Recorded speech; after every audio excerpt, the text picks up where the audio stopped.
ಸಕೀನಾರವರು ಕೇಳುತ್ತಾರೆ, ಮುಸಲ್ಮಾನ್ ಆಗಲು ಏನು ಮಾಡಬೇಕು? ಸಕೀನಾರವರೇ, ನೀವು ಹೃದಯದ ಸಂತೋಷದಿಂದ ಯಾವುದೇ ಪ್ರೆಷರ್ ಇಲ್ಲದೆ ಸಂಪೂರ್ಣ ಸ್ವಾತಂತ್ರ್ಯದೊಂದಿಗೆ ಮುಸಲ್ಮಾನ್ ಆಗುತ್ತಿದ್ದೀರಾ ಎಂದರೆ ಕಲಿಮಾ ಶಹಾದ ಓದಿದರೂ ಸಾಕು. ಗುಸುಲ್ ಮಾಡಿ, ಸ್ನಾನ ಮಾಡಿ, ಕಲಿಮೆ ಶಹಾದತಿನ ಅರ್ಥವನ್ನು ಅರ್ಥ ಮಾಡಿಕೊಂಡು ಅದನ್ನು ನಂಬಿ ಅಶ್ಹದು ಅಲ್ಲಾ ಇಲಾಹ ಇಲ್ಲಲ್ಲಾಹ್ ವ ಅಶ್ಹದು ಅನ್ನ ಮುಹಮ್ಮದನ್ ಅಬ್ದುಹು ವ ರಸೂಲು, ನಾನು ಸಾಕ್ಷಿ ಹೇಳುತ್ತೇನೆ ಅಲ್ಲಾಹನನ್ನು ಹೊರತುಪಡಿಸಿ ಬೇರೆ ಯಾವುದೇ ಪರಮಾತ್ಮವಿಲ್ಲ, ಮತ್ತೆ ನಾನು ಸಾಕ್ಷಿ ಹೇಳುತ್ತೇನೆ ಮುಹಮ್ಮದ್ ಸಲ್ಲಲ್ಲಾಹು ಅಲೈಹಿ ವಸಲ್ಲಂ ರವರು ಅಲ್ಲಾಹನ ಭಕ್ತರು ಹಾಗೂ ಅವನ ಸಂದೇಶವಾಹಕರು. ಇದನ್ನು ಅರ್ಥ ಮಾಡಿಕೊಂಡು ಇದನ್ನು ನಂಬಿ ಹೃದಯದಿಂದ ಹೇಳಿದರೂ ಕೂಡ ಸಾಕು, ನೀವು ಮುಸಲ್ಮಾನ್ ಆಗುತ್ತೀರಾ. ಆದರೆ ನೀವು ನಿಮ್ಮ ಹತ್ತಿರದಲ್ಲಿರುವ ಮದರಸಾ, ಮಸೀದಿ ಅಥವಾ ಜಮಾತ್ ಕಮಿಟಿಯರಿಗೆ ತಿಳಿಸಿದರೆ ಅವರು ನಿಮಗೆ ಉತ್ತಮವಾಗಿ ಸ್ಪಷ್ಟವಾಗಿ ಇದರ ಬಗ್ಗೆ ವಿವರಿಸುತ್ತಾರೆ ಹಾಗೂ ಮಾರ್ಗದರ್ಶನ ನೀಡುತ್ತಾರೆ. ನೀವು ಮುಸಲ್ಮಾನ್ ಆದ ನಂತರ ಹೇಗಿರಬೇಕು, ಯಾವ ಯಾವ ಬದಲಾವಣೆ ನಿಮ್ಮೊಳಗೆ ಬರಬೇಕು ಅದರ ಬಗ್ಗೆ ವಿವರಿಸುತ್ತಾರೆ.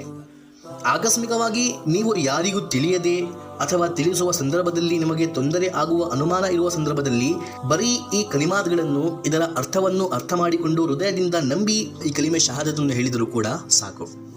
ನಂತರ ನೀವು ನಮಾಜನ್ನು ಕಡ್ಡಾಯವಾಗಿ ನಿರ್ವಹಿಸುವ ಅಭ್ಯಾಸ ಮಾಡಿಕೊಳ್ಳಬೇಕು. ನಮ್ಮ ಈ ಬನ್ನಿ ನಮಾಜ್ ಕಲಿಯೋಣ ಸೀರೀಸಿನ ವಿಡಿಯೋಗಳ ಮೂಲಕ ನೀವು ನಮಾಜನ್ನು ಕಲಿಯಬಹುದು. ನಾಗ ಅಂಬಿಕರವರು ಕೇಳುತ್ತಾರೆ, ಹಿಂದೂಗಳ ಮನೆಯಲ್ಲಿ ಕುರಾನ್ ಇಡಬಹುದೇ? ನಾಗ ಅಂಬಿಕರವರೇ ಹಾಗೂ ಎಲ್ಲ ವೀಕ್ಷಕರೇ, ಕುರಾನ್ ಯಾರ ಮನೆಯಲ್ಲಾದರೂ ಸಹ ಇಡಬಹುದು. ಅದು ಹಿಂದೂಗಳ ಮನೆ ಆಗಲಿ, ಮುಸ್ಲಿಂಗಳ ಮನೆ ಆಗಲಿ, ಕ್ರೈಸ್ತರ ಮನೆ ಆಗಲಿ, ಯಹೂದಿಗಳ ಮನೆ ಆಗಲಿ, ಯಾರ ಮನೆಯಲ್ಲಾದರೂ ಸಹ ಕುರಾನ್ ಇಡಬಹುದು. ಆದರೆ ಕುರಾನಿನ ಕೆಲವು ನಿಯಮಗಳು ಉಂಟು. ಆ ನಿಯಮಗಳನ್ನು ಪಾಲಿಸಿದರೆ ಕುರಾನ್ ಎಲ್ಲೂ ಸಹ ಇಡಬಹುದು. ಆ ನಿಯಮಗಳು ಏನೆಂದರೆ, ಕುರಾನನ್ನು ಓದುತ್ತಿರಬೇಕು. ಈ ಪವಿತ್ರ ಕುರಾನನ್ನು ಸರ್ವಶಕ್ತನಾದ ಅಲ್ಲಾಹನು ನಮ್ಮ ಪ್ರಿಯ ಪ್ರವಾದಿ ಮುಹಮ್ಮದ್ ಸಲ್ಲಲ್ಲಾಹು ಅಲೈಹಿ ವಸಲ್ಲಂ ರವರ ಮೂಲಕ ಬರೀ ಇಡುವುದಕ್ಕೋಸ್ಕರ ನೀಡಲಿಲ್ಲ. ಸರ್ವಶಕ್ತನಾದ ಅಲ್ಲಾಹನು ಈ ಪವಿತ್ರ ಕುರಾನನ್ನು, ಈ 6666 ಆಯತ್ಗಳನ್ನು ನಮ್ಮ ಪ್ರಿಯ ಪ್ರವಾದಿ ಮುಹಮ್ಮದ್ ಸಲ್ಲಲ್ಲಾಹು ಅಲೈಹಿ ವಸಲ್ಲಂ ರವರ ಮೂಲಕ ನಮಗೆ ಓದಲು ಹಾಗೂ ಇದರ ಪ್ರಕಾರ ನಮ್ಮ ಜೀವನ ನಡೆಸಲು ನಮಗೆ ನೀಡಿದ್ದಾನೆ. ಕುರಾನಿನ ಮೊಟ್ಟ ಮೊದಲನೇ ನಿಯಮವೇನೆಂದರೆ ಕುರಾನನ್ನು ಓದುತ್ತಿರಬೇಕು ಹಾಗೂ ಅದರ ಪ್ರಕಾರ ನಮ್ಮ ಜೀವನವನ್ನು ನಡೆಸಬೇಕು. ಎರಡನೇ ನಿಯಮವೇನೆಂದರೆ ಕುರಾನನ್ನು ಯಾರ ಮನೆಯಲ್ಲಾದರೂ ಸಹ ಪವಿತ್ರವಾದ ಸ್ಥಾನದಲ್ಲಿ, ಸ್ವಚ್ಛವಾದ ಸ್ಥಾನದಲ್ಲಿ, ಎತ್ತರವಾದ ಸ್ಥಾನದಲ್ಲಿ ಇಡಬೇಕು. ಕುರಾನಿನ ಕಡೆ ನಮ್ಮ ಕಾಲನ್ನು ಮಾಡಿ ಕೂರಲೂ ಬಾರದು, ಮಲಗಲೂ ಬಾರದು. ಹಾಗೆಯೇ ಕುರಾನಿನ ಕಡೆ ನಮ್ಮ ಬೆನ್ನನ್ನು ಕೂಡ ಮಾಡಬಾರದು. ಮೂರನೇ ನಿಯಮವೇನೆಂದರೆ ಕುರಾನನ್ನು ಗುಸುಲ್ ಹಾಗೂ ವಜು ಇಲ್ಲದೆ ಮುಟ್ಟಲೂ ಬಾರದು. ಕುರಾನಿನ ಈ ನಿಯಮಗಳನ್ನು ಪಾಲಿಸಿದರೆ ಕುರಾನ್ ಹಿಂದೂಗಳ ಮನೆಯಲ್ಲಾಗಲಿ, ಮುಸ್ಲಿಂಗಳ ಮನೆಯಲ್ಲಾಗಲಿ, ಕ್ರೈಸ್ತರ ಮನೆಯಲ್ಲಾಗಲಿ, ಯಹೂದಿರವರ ಮನೆಯಲ್ಲಾಗಲಿ, ಮಜೂಸಿರವರ ಮನೆಯಲ್ಲಾಗಲಿ, ಯಾರ ಮನೆಯಲ್ಲಾದರೂ ಸಹ ನಾವು ಇಡಬಹುದು. ಮೇಘನಾ ರೆಡ್ಡಿ ಅವರು ಕೇಳಿದ್ದರು, will you please explain what ಸುನ್ನಾ ಆಲ್ ಆಫ್ ದಿಸ್? ಇವರು ಕೇಳುತ್ತಾರೆ, ಸುನ್ನತ್ ಅಂದರೆ ಏನು? ಇಲ್ಲಿ ನಾವು ಮೇಘನಾ ರೆಡ್ಡಿ ಅವರಿಗೆ ಹಾಗೂ ನಮ್ಮ ಎಲ್ಲ ವೀಕ್ಷಕರಿಗೆ ತಿಳಿಸಲಿದ್ದೇವೆ. ಒಂದು ಇದೆ ಫರ್ಜ್, ಒಂದು ಇದೆ ಸುನ್ನತ್, ಒಂದು ಇದೆ ವಾಜಿಬ್ ಹಾಗೂ ಒಂದು ಇದೆ ಮುಸ್ತಹಬ್ ಅಥವಾ ನಫಿಲ್. ಫರ್ಜ್ ಎಂದರೆ ಇದು ಅಲ್ಲಾಹನ ಆದೇಶ ಹಾಗೂ ಇದನ್ನು ನಾವು ಕಡ್ಡಾಯವಾಗಿ ಮಾಡಲೇಬೇಕು. ಹಾಗೆಯೇ ಒಂದಿದೆ ವಾಜಿಬ್, ಇದು ಕೂಡ ಅಲ್ಲಾಹನ ಆದೇಶ ಹಾಗೂ ಇದನ್ನು ಕೂಡ ನಾವು ಕಡ್ಡಾಯವಾಗಿ ಮಾಡಲೇಬೇಕು. ಆದರೆ ಫರ್ಜಿನ ಮುಂದೆ ವಾಜಿಬ್ ಸ್ವಲ್ಪ ಚಿಕ್ಕದಾಗಿದೆ. ಹಾಗೆಯೇ ಸುನ್ನತ್ ಎಂದರೆ ನಮ್ಮ ಪ್ರಿಯ ಪ್ರವಾದಿ ಮುಹಮ್ಮದ್ ಸಲ್ಲಲ್ಲಾಹು ಅಲೈಹಿ ವಸಲ್ಲಂ ರವರು ಮಾಡಿರುವ ಕಾರ್ಯಗಳು ಹಾಗೂ ಅವರು ಎಂದಿಗೂ ಮಿಸ್ ಮಾಡದೆ ಮಾಡಿರುವ ಕೆಲಸಗಳು, ಇದನ್ನು ಸುನ್ನತ್ ಎನ್ನುತ್ತಾರೆ. ಹಾಗೂ ನಮ್ಮ ಮನದಲ್ಲಿ ನಮ್ಮ ಪ್ರಿಯ ಪ್ರವಾದಿ ಮುಹಮ್ಮದ್ ಸಲ್ಲಲ್ಲಾಹು ಅಲೈಹಿ ವಸಲ್ಲಂ ರವರ ಪ್ರೀತಿ ಹುಟ್ಟಬೇಕೆಂದರೆ ಅಥವಾ ನಮ್ಮ ಮನದಲ್ಲಿ ಪ್ರಿಯ ಪ್ರವಾದಿ ಮುಹಮ್ಮದ್ ಸಲ್ಲಲ್ಲಾಹು ಅಲೈಹಿ ವಸಲ್ಲಂ ರವರ ಪ್ರೀತಿ ಹೆಚ್ಚಾಗಬೇಕೆಂದರೆ ನಾವು ನಮ್ಮ ಪ್ರಿಯ ಪ್ರವಾದಿ ಮುಹಮ್ಮದ್ ಸಲ್ಲಲ್ಲಾಹು ಅಲೈಹಿ ವಸಲ್ಲಂ ರವರು ಎಂದಿಗೂ ಮಾಡಿರುವ ಈ ಸುನ್ನತ್ ಕಾರ್ಯಗಳನ್ನು ಕಡ್ಡಾಯವಾಗಿ ಮಾಡಬೇಕು. ಸುನ್ನತನ್ನು ಬಿಡುವುದರಿಂದ ಫರ್ಜ್ ಹಾಗೂ ವಾಜಿಬ್ ಬಿಡುವಷ್ಟು ಪಾಪ ಸಿಗುವುದಿಲ್ಲ. ಆದರೆ ನಮ್ಮ ಪ್ರಿಯ ಪ್ರವಾದಿ ಮುಹಮ್ಮದ್ ಸಲ್ಲಲ್ಲಾಹು ಅಲೈಹಿ ವಸಲ್ಲಂ ರವರ ಆತ್ಮೀಯ ಜನರಿಂದ ನಾವು ಹೊರ ಆಗುತ್ತೇವೆ. ಹೀಗಾಗಿ ನಾವು ನಮ್ಮ ಪ್ರಿಯ ಪ್ರವಾದಿ ಮುಹಮ್ಮದ್ ಸಲ್ಲಲ್ಲಾಹು ಅಲೈಹಿ ವಸಲ್ಲಂ ರವರ ಪ್ರೀತಿಯಲ್ಲಿ ಹಾಗೂ ಅವರ ಶಿಫಾತಿಗೋಸ್ಕರ ಅವರ ಎಲ್ಲ ಸುನ್ನತ್ಗಳನ್ನು ಕಡ್ಡಾಯವಾಗಿ ಮಾಡಲೇಬೇಕು. ಅದರ ಮೇಲೆ ನಾವು ನಡೆಯಲೇಬೇಕು. ಸುಹೇಬಾರ್ ಅವರ ಪ್ರಶ್ನೆಯ ಕಡೆ ಹೋಗೋಣ. ಸುಹೇಬಾರ್ ಅವರೇ, ಬಹಳ ಬಹಳ ಧನ್ಯವಾದ ನಮ್ಮ ವಿಡಿಯೋವನ್ನು ನೋಡಲು ಹಾಗೂ ನಮ್ಮಿಂದ ಪ್ರಶ್ನೆಯನ್ನು ಕೇಳಲು. ನಿಮ್ಮ ಪ್ರಶ್ನೆ ಇದೆ, ಸತರ್ ಎಂದರೆ ಏನು? ಸುಹೇಬಾರ್ ಅವರೇ ಹಾಗೂ ಎಲ್ಲ ವೀಕ್ಷಕರೇ, ಸತರ್ ಅಂದರೆ ನಮ್ಮ ದೇಹದಲ್ಲಿ ಆವರಿಸಬೇಕಾದ ಪಾರ್ಟ್ಸ್ಗಳು. ಇದನ್ನು ಸ್ವಲ್ಪ ಸರಳವಾಗಿ ಅರ್ಥ ಮಾಡಿಕೊಳ್ಳೋಣ. ಒಂದು ಪುರುಷನು ತನ್ನ ದೇಹದಲ್ಲಿ ಕನಿಷ್ಠ ಇಷ್ಟು ಭಾಗವನ್ನು ಆವರಿಸಿಕೊಳ್ಳುವುದು ಅರ್ಥಾತ್ ಮುಚ್ಚಿಕೊಳ್ಳುವುದು ಕಡ್ಡಾಯ. ಹುಕ್ಕುಳದಿಂದ ಮೊಣಗಾಲುಗಳವರೆಗೆ ಪುರುಷನ ದೇಹದ ಇಷ್ಟು ಭಾಗವನ್ನು ಸತರ್ ಎನ್ನುತ್ತಾರೆ. ಹಾಗೂ ಒಂದು ಸ್ತ್ರೀಯನ್ನು ಕನಿಷ್ಠ ಇಷ್ಟು ಭಾಗವನ್ನು ಆವರಿಸಿಕೊಳ್ಳುವುದು ಕಡ್ಡಾಯ. ತಲೆಯ ಎಲ್ಲ ಕೂದಲು ಹಾಗೂ ಕುತ್ತಿಗೆಯಿಂದ ಕಣಕಾಲುಗಳವರೆಗೆ ಒಂದು ಸ್ತ್ರೀಯನ್ನು ತನ್ನ ಅಂಗೈಗಳನ್ನು ಹಾಗೂ ತನ್ನ ಪಾದಗಳನ್ನು ಹಾಗೂ ತನ್ನ ಮುಖವನ್ನು ಹೊರತುಪಡಿಸಿ ಎಲ್ಲ ದೇಹವನ್ನು ಆವರಿಸಿಕೊಳ್ಳುವುದು ಕಡ್ಡಾಯ. ಇದನ್ನು ಸ್ತ್ರೀಯ ಸತರ್ ಎನ್ನುತ್ತಾರೆ. ವೀಕ್ಷಕರೇ, ನಮಾಜಿನಲ್ಲಿ ಸಾಮಾನ್ಯವಾಗಿ ಪುರುಷನಿಗೂ ಕೂಡ ಗಂಟಲಿನಿಂದ ಕಣಕಾಲುಗಳವರೆಗೆ ಹಾಗೂ ಟೋಪಿಯಿಂದ ತಲೆಯನ್ನು ಸಹ ಆವರಿಸುವುದು ಕಡ್ಡಾಯ. ಆದರೆ ನಮಾಜ್ ಸರಿ ಆಗಲು ಅಂತಹ ಕಷ್ಟದ ಸಂದರ್ಭಗಳಲ್ಲಿ ನಮಾಜ್ ಓದುವ ಮುಂಚೆ ಕನಿಷ್ಠ ತನ್ನ ಸತರನ್ನು ಅರ್ಥಾತ್ ಪುರುಷನು ತನ್ನ ದೇಹದ ಕನಿಷ್ಠ ಇಷ್ಟು ಭಾಗವನ್ನು ಆವರಿಸಲೇಬೇಕು. ಇಲ್ಲದಿದ್ದರೆ ಆ ನಮಾಜ್ ಭ್ರಷ್ಟವಾಗುತ್ತದೆ ಹಾಗೂ ಆ ನಮಾಜ್ ಸರಿಯಾಗುವುದಿಲ್ಲ. ಈಗ ಮಾತನಾಡೋಣ ನಲಬನ್ ಜೀವನ್ ರವರ ಪ್ರಶ್ನೆಯ ಬಗ್ಗೆ. ಇವರ ಪ್ರಶ್ನೆ, ನಮಾಜಿನಲ್ಲಿ ರೀಹ್ ಖಾರಿಜ್ ಆದರೆ ಅರ್ಥಾತ್ ವಜು ಫಾಸಿದ್ ಆದರೆ, ವಜು ಭ್ರಷ್ಟವಾದರೆ ನಾವು ಏನು ಮಾಡಬೇಕು? ನಮಾಜಿನಲ್ಲಿ ಬೈ ಚಾನ್ಸ್ ರೀಹ್ ಖಾರಿಜ್ ಆದರೆ ಅಥವಾ ಯಾವುದೇ ಬೇರೆ ಕಾರಣದಿಂದ ನಿಮ್ಮ ನಮಾಜ್ ಭ್ರಷ್ಟವಾದರೆ ನಾವು ಏನು ಮಾಡಬೇಕು? ನಾವು ಮೂಗನ್ನು ಈ ರೀತಿ ಬೆರಳಿನಿಂದ ಹಿಡಿದು ಮೆಲ್ಲನೆ ಸಫ್ಗಳಿಂದ ಹಿಂದೆ ಹೊರಬರಬೇಕು. ಮೂಗನ್ನು ಈ ರೀತಿ ಬೆರಳಿನಿಂದ ಹಿಡುವ ಅವಶ್ಯಕತೆ ಏಕೆಂದರೆ ನಾವು ಜನರಿಗೆ ತಪ್ಪು ಕಲ್ಪನೆಯನ್ನು ಮಾಡುವ ಅವಕಾಶ ಕೂಡ ನೀಡಬಾರದು. ಮೂಗಿನ ಮೇಲೆ ಈ ರೀತಿ ಮೂಗನ್ನು ಈ ರೀತಿ ಬೆರಳಿನಿಂದ ಹಿಡಿದು ಮೂಗಿನಿಂದ ರಕ್ತ ಬಂದಿದೆ, ಹಾಗಾಗಿ ನನ್ನ ವಜು ಫಾಸಿದ್ ಆಗಿದೆ ಎಂಬುವ ಕಲ್ಪನೆ ಕೊಡುತ್ತಾ ನಾವು ಸಫ್ಗಳಿಂದ ಹೊರಬರಬೇಕು.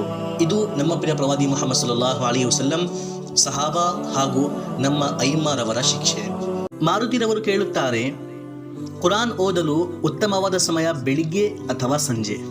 ಮಾರುತಿರವರೇ ಹಾಗೂ ಎಲ್ಲ ವೀಕ್ಷಕರೇ, ಇಡೀ ದಿನದಲ್ಲಿ ಕುರಾನ್ ಓದಲು ಅತಿ ಉತ್ತಮವಾದ ಸಮಯ ತಹಜುದಿನ ಸಮಯ, ಫಜರ್ ನಮಾಜಿನ ಮುಂಚೆ. ಇದು ಇಡೀ ದಿನದಲ್ಲಿ ಕುರಾನ್ ಓದಲು ಅತಿ ಉತ್ತಮವಾದ ಸಮಯ. ಯಾರಿಗಾದರೂ ಈ ಸಮಯದಲ್ಲಿ ಎದ್ದು ಕುರಾನ್ ಓದಲು ಆಗುವುದಿಲ್ಲವೆಂದರೆ ಫಜರ್ ನಮಾಜಿನ ನಂತರ ಓದುವುದು ಅತಿ ಉತ್ತಮ. ನಂತರ ಇಡೀ ದಿನದಲ್ಲಿ ಮಗರಿಬ್ ನಮಾಜಿನ ನಂತರದ ಸಮಯ.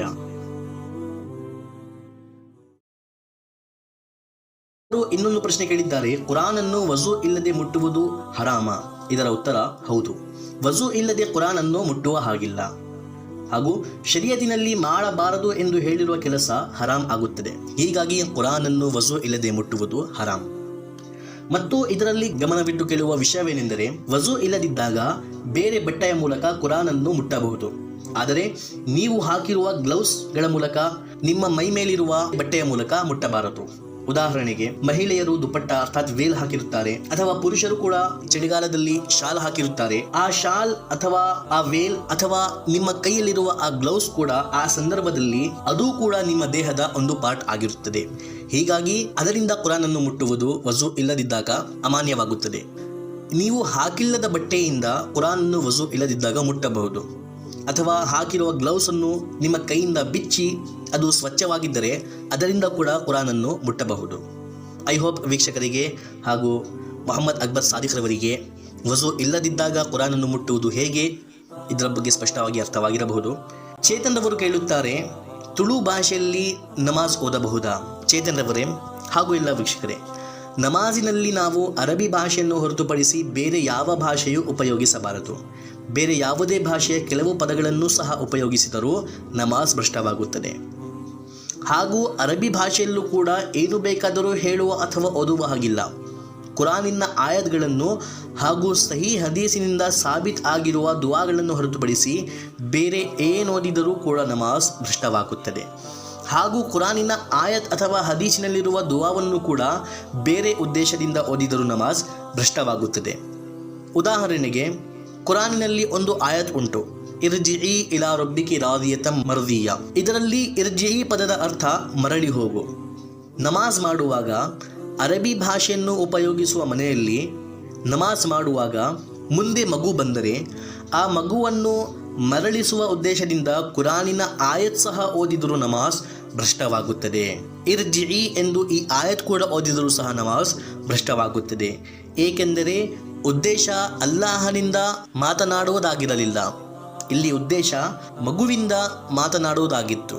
ಹೀಗಾಗಿ ನಮ್ಮ ನಮಾಜ್ ಭ್ರಷ್ಟವಾಗುತ್ತದೆ. ಶಾಹಿದ್ ಆಫ್ರಿದಿರವರು ಐಫೋನಿನಲ್ಲಿ ಓದಲು ಕನ್ನಡ ಕುರಾನ್ ಬೇಕು ಎಂದಿದ್ದರು. ಶಾಹಿದ್ ಆಫ್ರಿದಿರವರೇ, ಆ್ಯಪ್ ಸ್ಟೋರಿನಲ್ಲಿ ಕುರಾನ್ ಕನ್ನಡ ಎಂದು ಒಂದು ಆ್ಯಪ್ ಉಂಟು, ಡಿಸೈನ್ ಬೈ ಮೊಹಮ್ಮದ್ ಬಶೀರ್. ಇದಕ್ಕೆ 4.8 ಸ್ಟಾರಿನ ರೇಟಿಂಗ್ ಕೂಡ ಸಿಕ್ಕಿದೆ. ಈ ಆ್ಯಪ್ ಮೂಲಕ ಇಲ್ಲಿಂದ ಲಾಭ ಪಡೆಯಬಹುದು. ಮೋನಾರ್ ಅವರು ಕೇಳುತ್ತಾರೆ, ನಮಾಜ್ ಮಾಡುವಾಗ ಸೀನಿದರೆ ಅಲ್ಹಮ್ದುಲಿಲ್ಲಾ ಹೇಳಬಹುದಾ? ಮೋನಾರ್ ಅವರೇ ಹಾಗೂ ಎಲ್ಲ ವೀಕ್ಷಕರೇ, ನಮಾಜ್ ಮಾಡುವಾಗ ಸೀನಿದರೆ ಅಲ್ಹಮ್ದುಲಿಲ್ಲಾ ಹೇಳಬಾರದು. ಬೇರೆ ಸಂದರ್ಭದಲ್ಲಿ ಸೀನಿದರೆ ಅಲ್ಹಮ್ದುಲಿಲ್ಲಾ ಹಾಗೂ ಬೇರೆಯವರು ಸೀನುವುದನ್ನು ನೋಡಿ ನಾವು ಯರ್ಹಮುಕಲ್ಲಾ ಹೇಳುವುದು ಹಾಗೂ ಇದರ ಉತ್ತರದಲ್ಲಿ ಸೀನುವನು ಯಹದೀಕುಮುಲ್ಲಾಹು ವ ಯುಸ್ಲಿಹ್ ಬಾಲಕುಂ ಹೇಳುವುದು ಸುನ್ನತ್ ಆಗಿದೆ. ಹಾಗೆಯೇ ಆಕಳಿಕೆ ಬಂದರೆ ಅಸ್ತಗ್ಫಿರುಲ್ಲಾ, ಆದರೆ ಅಲ್ಹಮ್ದುಲಿಲ್ಲಾ ಈ ಸಂದರ್ಭಗಳಲ್ಲಿ ಇವೆಲ್ಲವನ್ನು ಹೇಳುವುದು ಆದಾಬ್. ಆದರೆ ಡ್ಯೂರಿಂಗ್ ನಮಾಜ್ ನಿರ್ವಹಿಸುವಾಗ ಇವೆಲ್ಲವನ್ನು ಹೇಳಬಾರದು.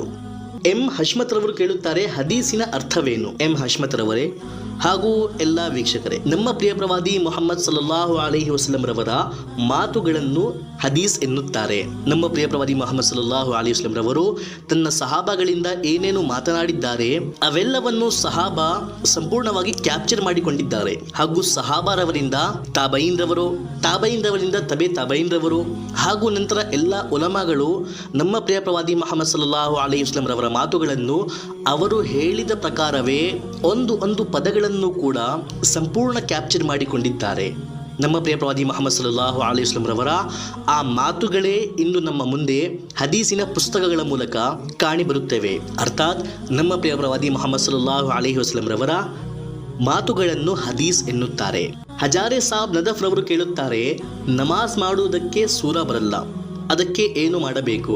ಹಜಾರೆ ಸಾಬ್ ರವರೇ ಹಾಗೂ ಎಲ್ಲ ವೀಕ್ಷಕರೇ, ಯಾರಿಗಾದರೂ ನಮಾಜ್ ಮಾಡಲು ಸೂರ ಬರುವುದಿಲ್ಲ ಎಂದರೆ ಸಣ್ಣ 4 ಸೂರಗಳನ್ನು ಅಥವಾ ಕಮ್ಮಿ ಎಂದರೂ 2 ಸಣ್ಣ ಸೂರಗಳನ್ನು ಕಲಿಯಲೇಬೇಕು, ಬೈ ಹಾರ್ಟ್ ಮಾಡಲೇಬೇಕು. ಇದು ಕಡ್ಡಾಯ. ಇವುಗಳನ್ನು ಆದಷ್ಟು ಬೇಗ ಕಲಿಯಬೇಕು.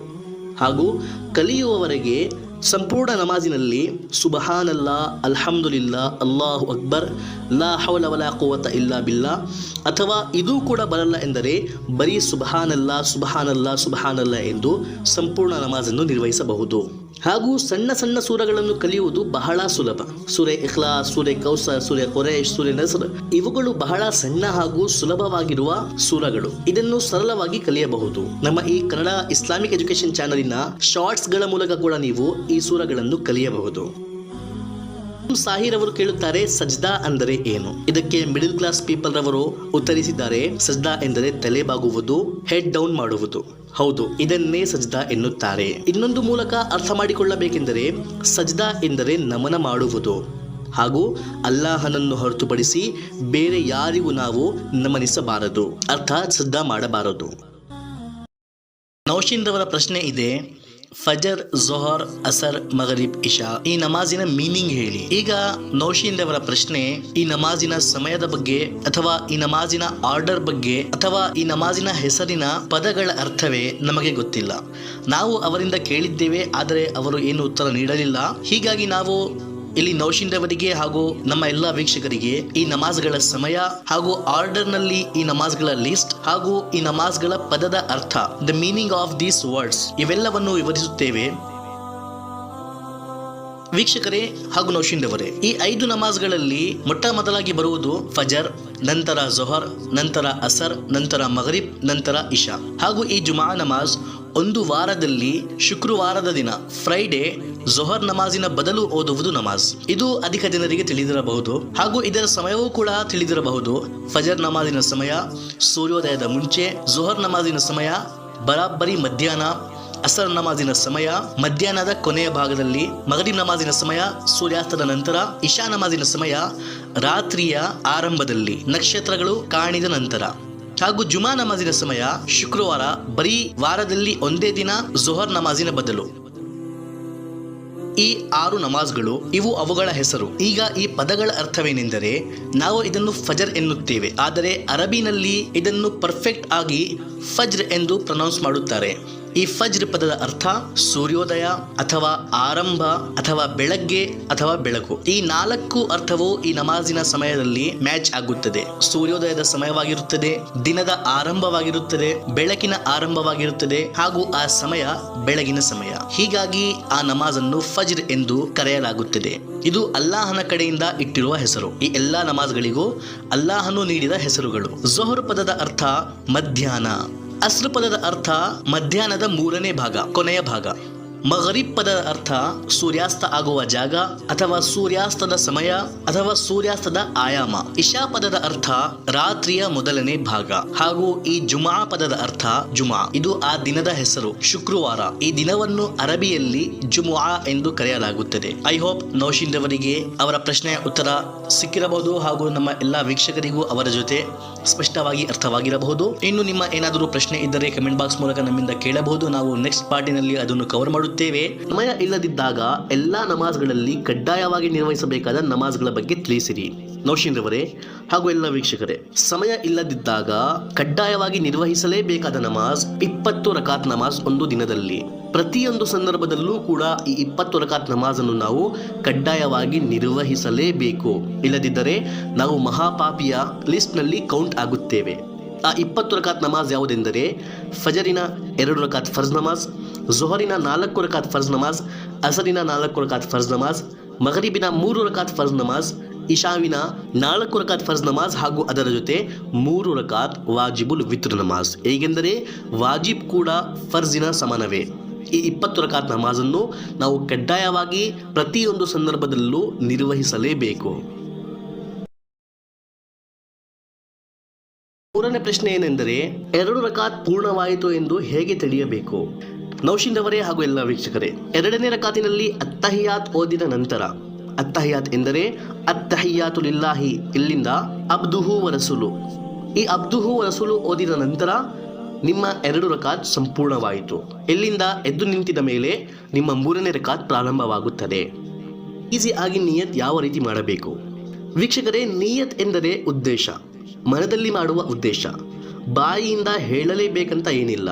ನಾವು ಯಾವ ನಮಾಜ್ ಮಾಡಲು ಹೋಗುತ್ತಿದ್ದೇವೋ ಅದರ ಉದ್ದೇಶ ಮೊದಲೇ ನಮ್ಮ ಮನದಲ್ಲಿ ಇರುತ್ತದೆ, ಅದನ್ನೇ ನಿಯತ್ ಎನ್ನುತ್ತಾರೆ.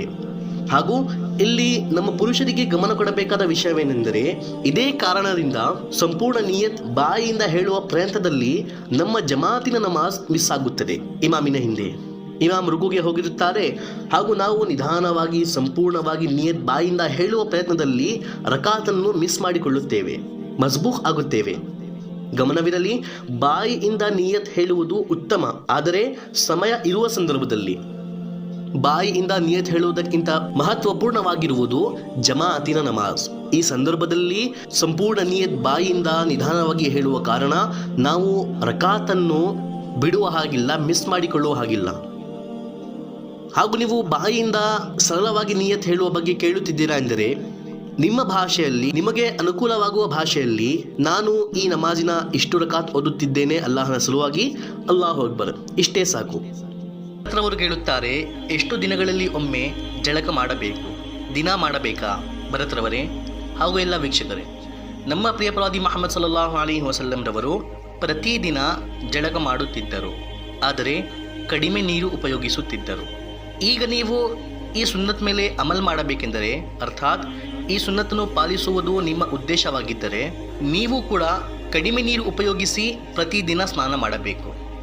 ಸಾಮಾನ್ಯವಾಗಿ ಈ ಕಾಲದಲ್ಲಿ ಬಹಳ ನೀರು ವೇಸ್ಟ್ ಮಾಡಲಾಗುತ್ತದೆ ಸ್ನಾನ ಮಾಡುವಾಗ. ಸೊ ಇದೇ ರೀತಿ ನೀವು ಪ್ರತಿದಿನ ಸ್ನಾನ ಮಾಡುತ್ತಿದ್ದೀರಾ, ಆದರೆ ಜಾಸ್ತಿ ನೀರನ್ನು ಉಪಯೋಗಿಸುತ್ತಿದ್ದೀರಾ, ನೀರನ್ನು ವೇಸ್ಟ್ ಮಾಡುತ್ತಿದ್ದೀರಾ ಎಂದರೆ ಇದು ಸುನ್ನತ್ ಪಾಲನೆ ಆಗುವುದಿಲ್ಲ. ಇದು ನೀರನ್ನು ವ್ಯರ್ಥ ಮಾಡುವ ಪಾಪ ಆಗುತ್ತದೆ. ನಮ್ಮ ಪ್ರಿಯ ಪ್ರವಾದಿ ಮುಹಮ್ಮದ್ ಸಲ್ಲಲ್ಲಾಹು ಅಲೈಹಿ ವಸಲ್ಲಂ ರವರು ಸ್ನಾನ ಮಾಡುವಾಗ ಎಷ್ಟು ನೀರು ಬಳಸುತ್ತಿದ್ದರು ಇದರ ಬಗ್ಗೆ ಗುಸ್ಲ್ ಮಾಡುವ ವಿಧಾನದ ವಿಡಿಯೋನಲ್ಲಿ ಸ್ಪಷ್ಟವಾಗಿ ನಾವು ತಿಳಿಸುತ್ತೇವೆ. ಸಾರಾಂಶವೇನೆಂದರೆ, ಪ್ರತಿದಿನ ಸ್ನಾನ ಮಾಡುವುದು ಉತ್ತಮ, ಆದರೆ ನೀರು ಕಡಿಮೆ ಬಳಸಬೇಕು. ಅಥವಾ ವಾರದಲ್ಲಿ 3 ರಿಂದ 4 ದಿನ ಆದರೂ ಸ್ನಾನ ಮಾಡಲೇಬೇಕು. ಏಕೆಂದರೆ ಸ್ವಚ್ಛತೆಯು ಈಮಾನಿನ ಅರ್ಧ ಭಾಗವಾಗಿದೆ. ಅಲ್ಲಾಹನಿಗೆ ಸ್ವಚ್ಛ ಜನರು ಬಹಳ ಪ್ರಿಯವಾಗಿರುತ್ತಾರೆ ಹಾಗೂ ಅಲ್ಲಾಹನ ಆರಾಧನೆ ಮಾಡಲು ನಮಾಜ್ ನಿರ್ವಹಿಸಲು ಸ್ನಾನ ಮಾಡಿದ ನಂತರವೇ ನಮಾಜ್ ನಿರ್ವಹಿಸಬೇಕು, ಅಲ್ಲಾಹನ ಆರಾಧನೆ ಮಾಡಬೇಕಂತೇನಿಲ್ಲ. ಯಾವುದೇ ಒಂದು ಆರಾಧನೆ ಮಾಡುವ ಮುಂಚೆ ನೀವು ವಜು ಮಾಡಿಕೊಳ್ಳಿ ಹಾಗೂ ತನ್ನನ್ನು ಸ್ವಚ್ಛಗೊಳಿಸಲು ಕನಿಷ್ಠ ವಾರದಲ್ಲಿ 3ರಿಂದ 4 ಬಾರಿ ಸ್ನಾನ ಮಾಡಿಕೊಳ್ಳಿ. ಹಾಗೂ ಭರತರವರೇ, ಸ್ನಾನ ಮಾಡುವಾಗ ಓದುವ ಯಾವುದೇ ಮಂತ್ರ ಅಥವಾ ದುವಾ ಇಲ್ಲ. ವಜು ಅಂದರೆ ಏನು? ತನ್ನನ್ನು ಅಲ್ಲಾಹನ ಆರಾಧನೆ ಮಾಡುವ ಮುಂಚೆ ಶುದ್ಧಗೊಳಿಸುವ ವಿಧಾನ ವಜು. ನೀವು ಇದನ್ನು ಈ ವಿಡಿಯೋನಲ್ಲಿ ಸ್ಪಷ್ಟವಾಗಿ ಇನ್ನೂ ಅರ್ಥ ಮಾಡಿಕೊಳ್ಳಬಹುದು. ಮಹಬೂಬ್ ಸುಬ್ಹಾನ್ ರವರು ಕೇಳುತ್ತಾರೆ, ಒಬ್ಬರೇ ಜುಮ್ಮಾ ನಮಾಜ್ ನಿರ್ವಹಿಸುವ ಹಾಗಿಲ್ಲವೇ? ಇಲ್ಲ ಮಹಬೂಬ್ ಸುಬ್ಹಾನ್ ರವರೇ, ಏಕಾಂಗಿಯಾಗಿ ಜುಮ್ಮಾ ನಮಾಜ್ ನಿರ್ವಹಿಸುವ ಹಾಗಿಲ್ಲ. ಜುಮ್ಮಾ ನಮಾಜ್ ನಿರ್ವಹಿಸಲು ಕೆಲವು ಷರತ್ತುಗಳುಂಟು. 4 ಮಸ್ಲಕ್ ಇಮಾಮ್ಗಳ ಬಳಿ ಅವರ ಬೇರೆ ಬೇರೆ ಷರತ್ತುಗಳುಂಟು. ಅದರ ವಿಸ್ತಾರದಲ್ಲಿ ಹೋಗದೆ ನಿಮ್ಮ ಉತ್ತರ ಕೊಡಬೇಕೆಂದರೆ, ಜುಮ್ಮಾ ನಮಾಜ್ ನಿರ್ವಹಿಸಲು ಕನಿಷ್ಠ 3 ಜನಗಳಿರಬೇಕು: ಇಮಾಮ್, ಮುಅಜ್ಜಿನ್, ಮುಖ್ತದಿ. ಹಾಗೂ ಜುಮ್ಮಾ ನಮಾಜ್ ಮುಂಚೆ ಅರಬಿ ಖುದ್ಬಾ ಹೇಳಬೇಕು. ಎಲ್ಲಾದರೂ ಈ ಸೌಲಭ್ಯ ಇಲ್ಲ ಎಂದರೆ ಸೌಲಭ್ಯ ಇರುವ ಜಾಗದಲ್ಲಿ ಹೋಗಿ ಜುಮ್ಮಾ ನಮಾಜ್ ನಿರ್ವಹಿಸುವುದು ಕಡ್ಡಾಯ. ಇಲ್ಲ ಬಹಳ ಪ್ರಾಬ್ಲಮ್ಸ್ಗಳಿದ್ದಾವೆ, ಸೌಲಭ್ಯ ಇರುವ ಜಾಗದಲ್ಲಿ ಹೋಗುವುದು ಅಸಾಧ್ಯ, ಅಥವಾ ಜುಮ್ಮಾ ನಮಾಜ್ ಆದ ನಂತರ ಬಂದ ಜನರು, ಈ 2 ಸಂದರ್ಭದಲ್ಲೂ ಕೂಡ ಶುಕ್ರವಾರದ ದಿನವೂ ಜುಮ್ಮಾ ನಮಾಜಿನ ಸಮಯದಲ್ಲಿ ಅವರು ಸಾಮಾನ್ಯವಾಗಿ 4 ರಕಾತ್ ಝೊಹರ್ ನಮಾಜ್ ಓದಬೇಕು. ಈಗ ಅವರು ಜುಮ್ಮಾ ನಮಾಜ್ ಓದುವ ಹಾಗಿಲ್ಲ. ಅವರು ಜುಮ್ಮಾ ನಮಾಜ್ ಪ್ರತಿಫಲವನ್ನು ಕಳೆದುಕೊಂಡಿದ್ದಾರೆ. ಇವರ ಹೆಸರು ಸರಿಯಾಗಿ ಪ್ರೊನೌನ್ಸ್ ಮಾಡಲು ಸಾಧ್ಯವಾಗಲಿಲ್ಲ. ಇವರು ಕೇಳುತ್ತಾರೆ, ಕಿಬ್ಲಾವನ್ನು ಎದುರಿಸುವುದು ಹಾಗೂ ತಕ್ಬೀರೆ ತೆಹ್ರಿಮಾ ಅಂದರೆ ಏನು? ಕಿಬ್ಲಾವನ್ನು ಎದುರಿಸುವುದು ಎಂದರೆ ಕಿಬ್ಲಾ ಕಡೆ ಮುಖ ಮಾಡಿ ನಮಾಜ್ ಮಾಡುವುದು. ಯಾವುದೇ ಸಂದರ್ಭದಲ್ಲಿ ನಮಾಜ್ ಮಾಡುವಾಗ ನಮ್ಮ ಎದೆ ಅಥವಾ ಮುಖ ಕಿಬ್ಲಾಯಿಂದ ಬೇರೆ ಕಡೆ ತಿರುಗಿದರೆ ಅದೇ ಸಂದರ್ಭದಲ್ಲಿ ನಮಾಜ್ ಭ್ರಷ್ಟವಾಗುತ್ತದೆ. ಹಾಗೂ ತಕ್ಬೀರೆ ತೆಹ್ರಿಮಾ ಎಂದರೆ ಅಲ್ಲಾಹು ಅಕ್ಬರ್ ಎಂದು ನಮಾಜನ್ನು ಪ್ರಾರಂಭಿಸುವುದು. ಈ ತಕ್ಬೀರನ್ನು ತಕ್ಬೀರೆ ತೆಹ್ರಿಮಾ ಎನ್ನುತ್ತಾರೆ. ಐ ಹೋಪ್ ನಿಮ್ಮೆಲ್ಲರ ಪ್ರಶ್ನೆಗಳ ಉತ್ತರ ಸಿಕ್ಕಿರಬಹುದು. ಇನ್ನೂ ಏನಾದರೂ ಡೌಟ್ಸ್ ಇದ್ದರೆ ನಮ್ಮ ಎಲ್ಲ ವೀಕ್ಷಕರು ಕಮೆಂಟ್ ಬಾಕ್ಸ್ ಮೂಲಕ ನಮ್ಮಿಂದ ಪ್ರಶ್ನೆ ಕೇಳಬಹುದು. ಸಾಗರ್ ಜೀವನ್ ಅವರು ಕೇಳುತ್ತಾರೆ, ಪ್ರವಾದಿ ಆದಮ್ ಅಲೈಹಿಸ್ಸಲಾಂ ಆ ಸಮಯ ಯಾವ ಭಾಷೆ ಮಾತನಾಡುತ್ತಿದ್ದರು? ಸಾಗರ್ ಜೀವನ್ ರವರೇ ಹಾಗೂ ನಮ್ಮ ಎಲ್ಲ ವೀಕ್ಷಕರೇ, ಆದಮ್ ಅಲೈಹಿಸ್ಸಲಾಂ ರವರು ಆ ಸಮಯದಲ್ಲಿ ಯಾವ ಭಾಷೆ ಮಾತನಾಡುತ್ತಿದ್ದರು?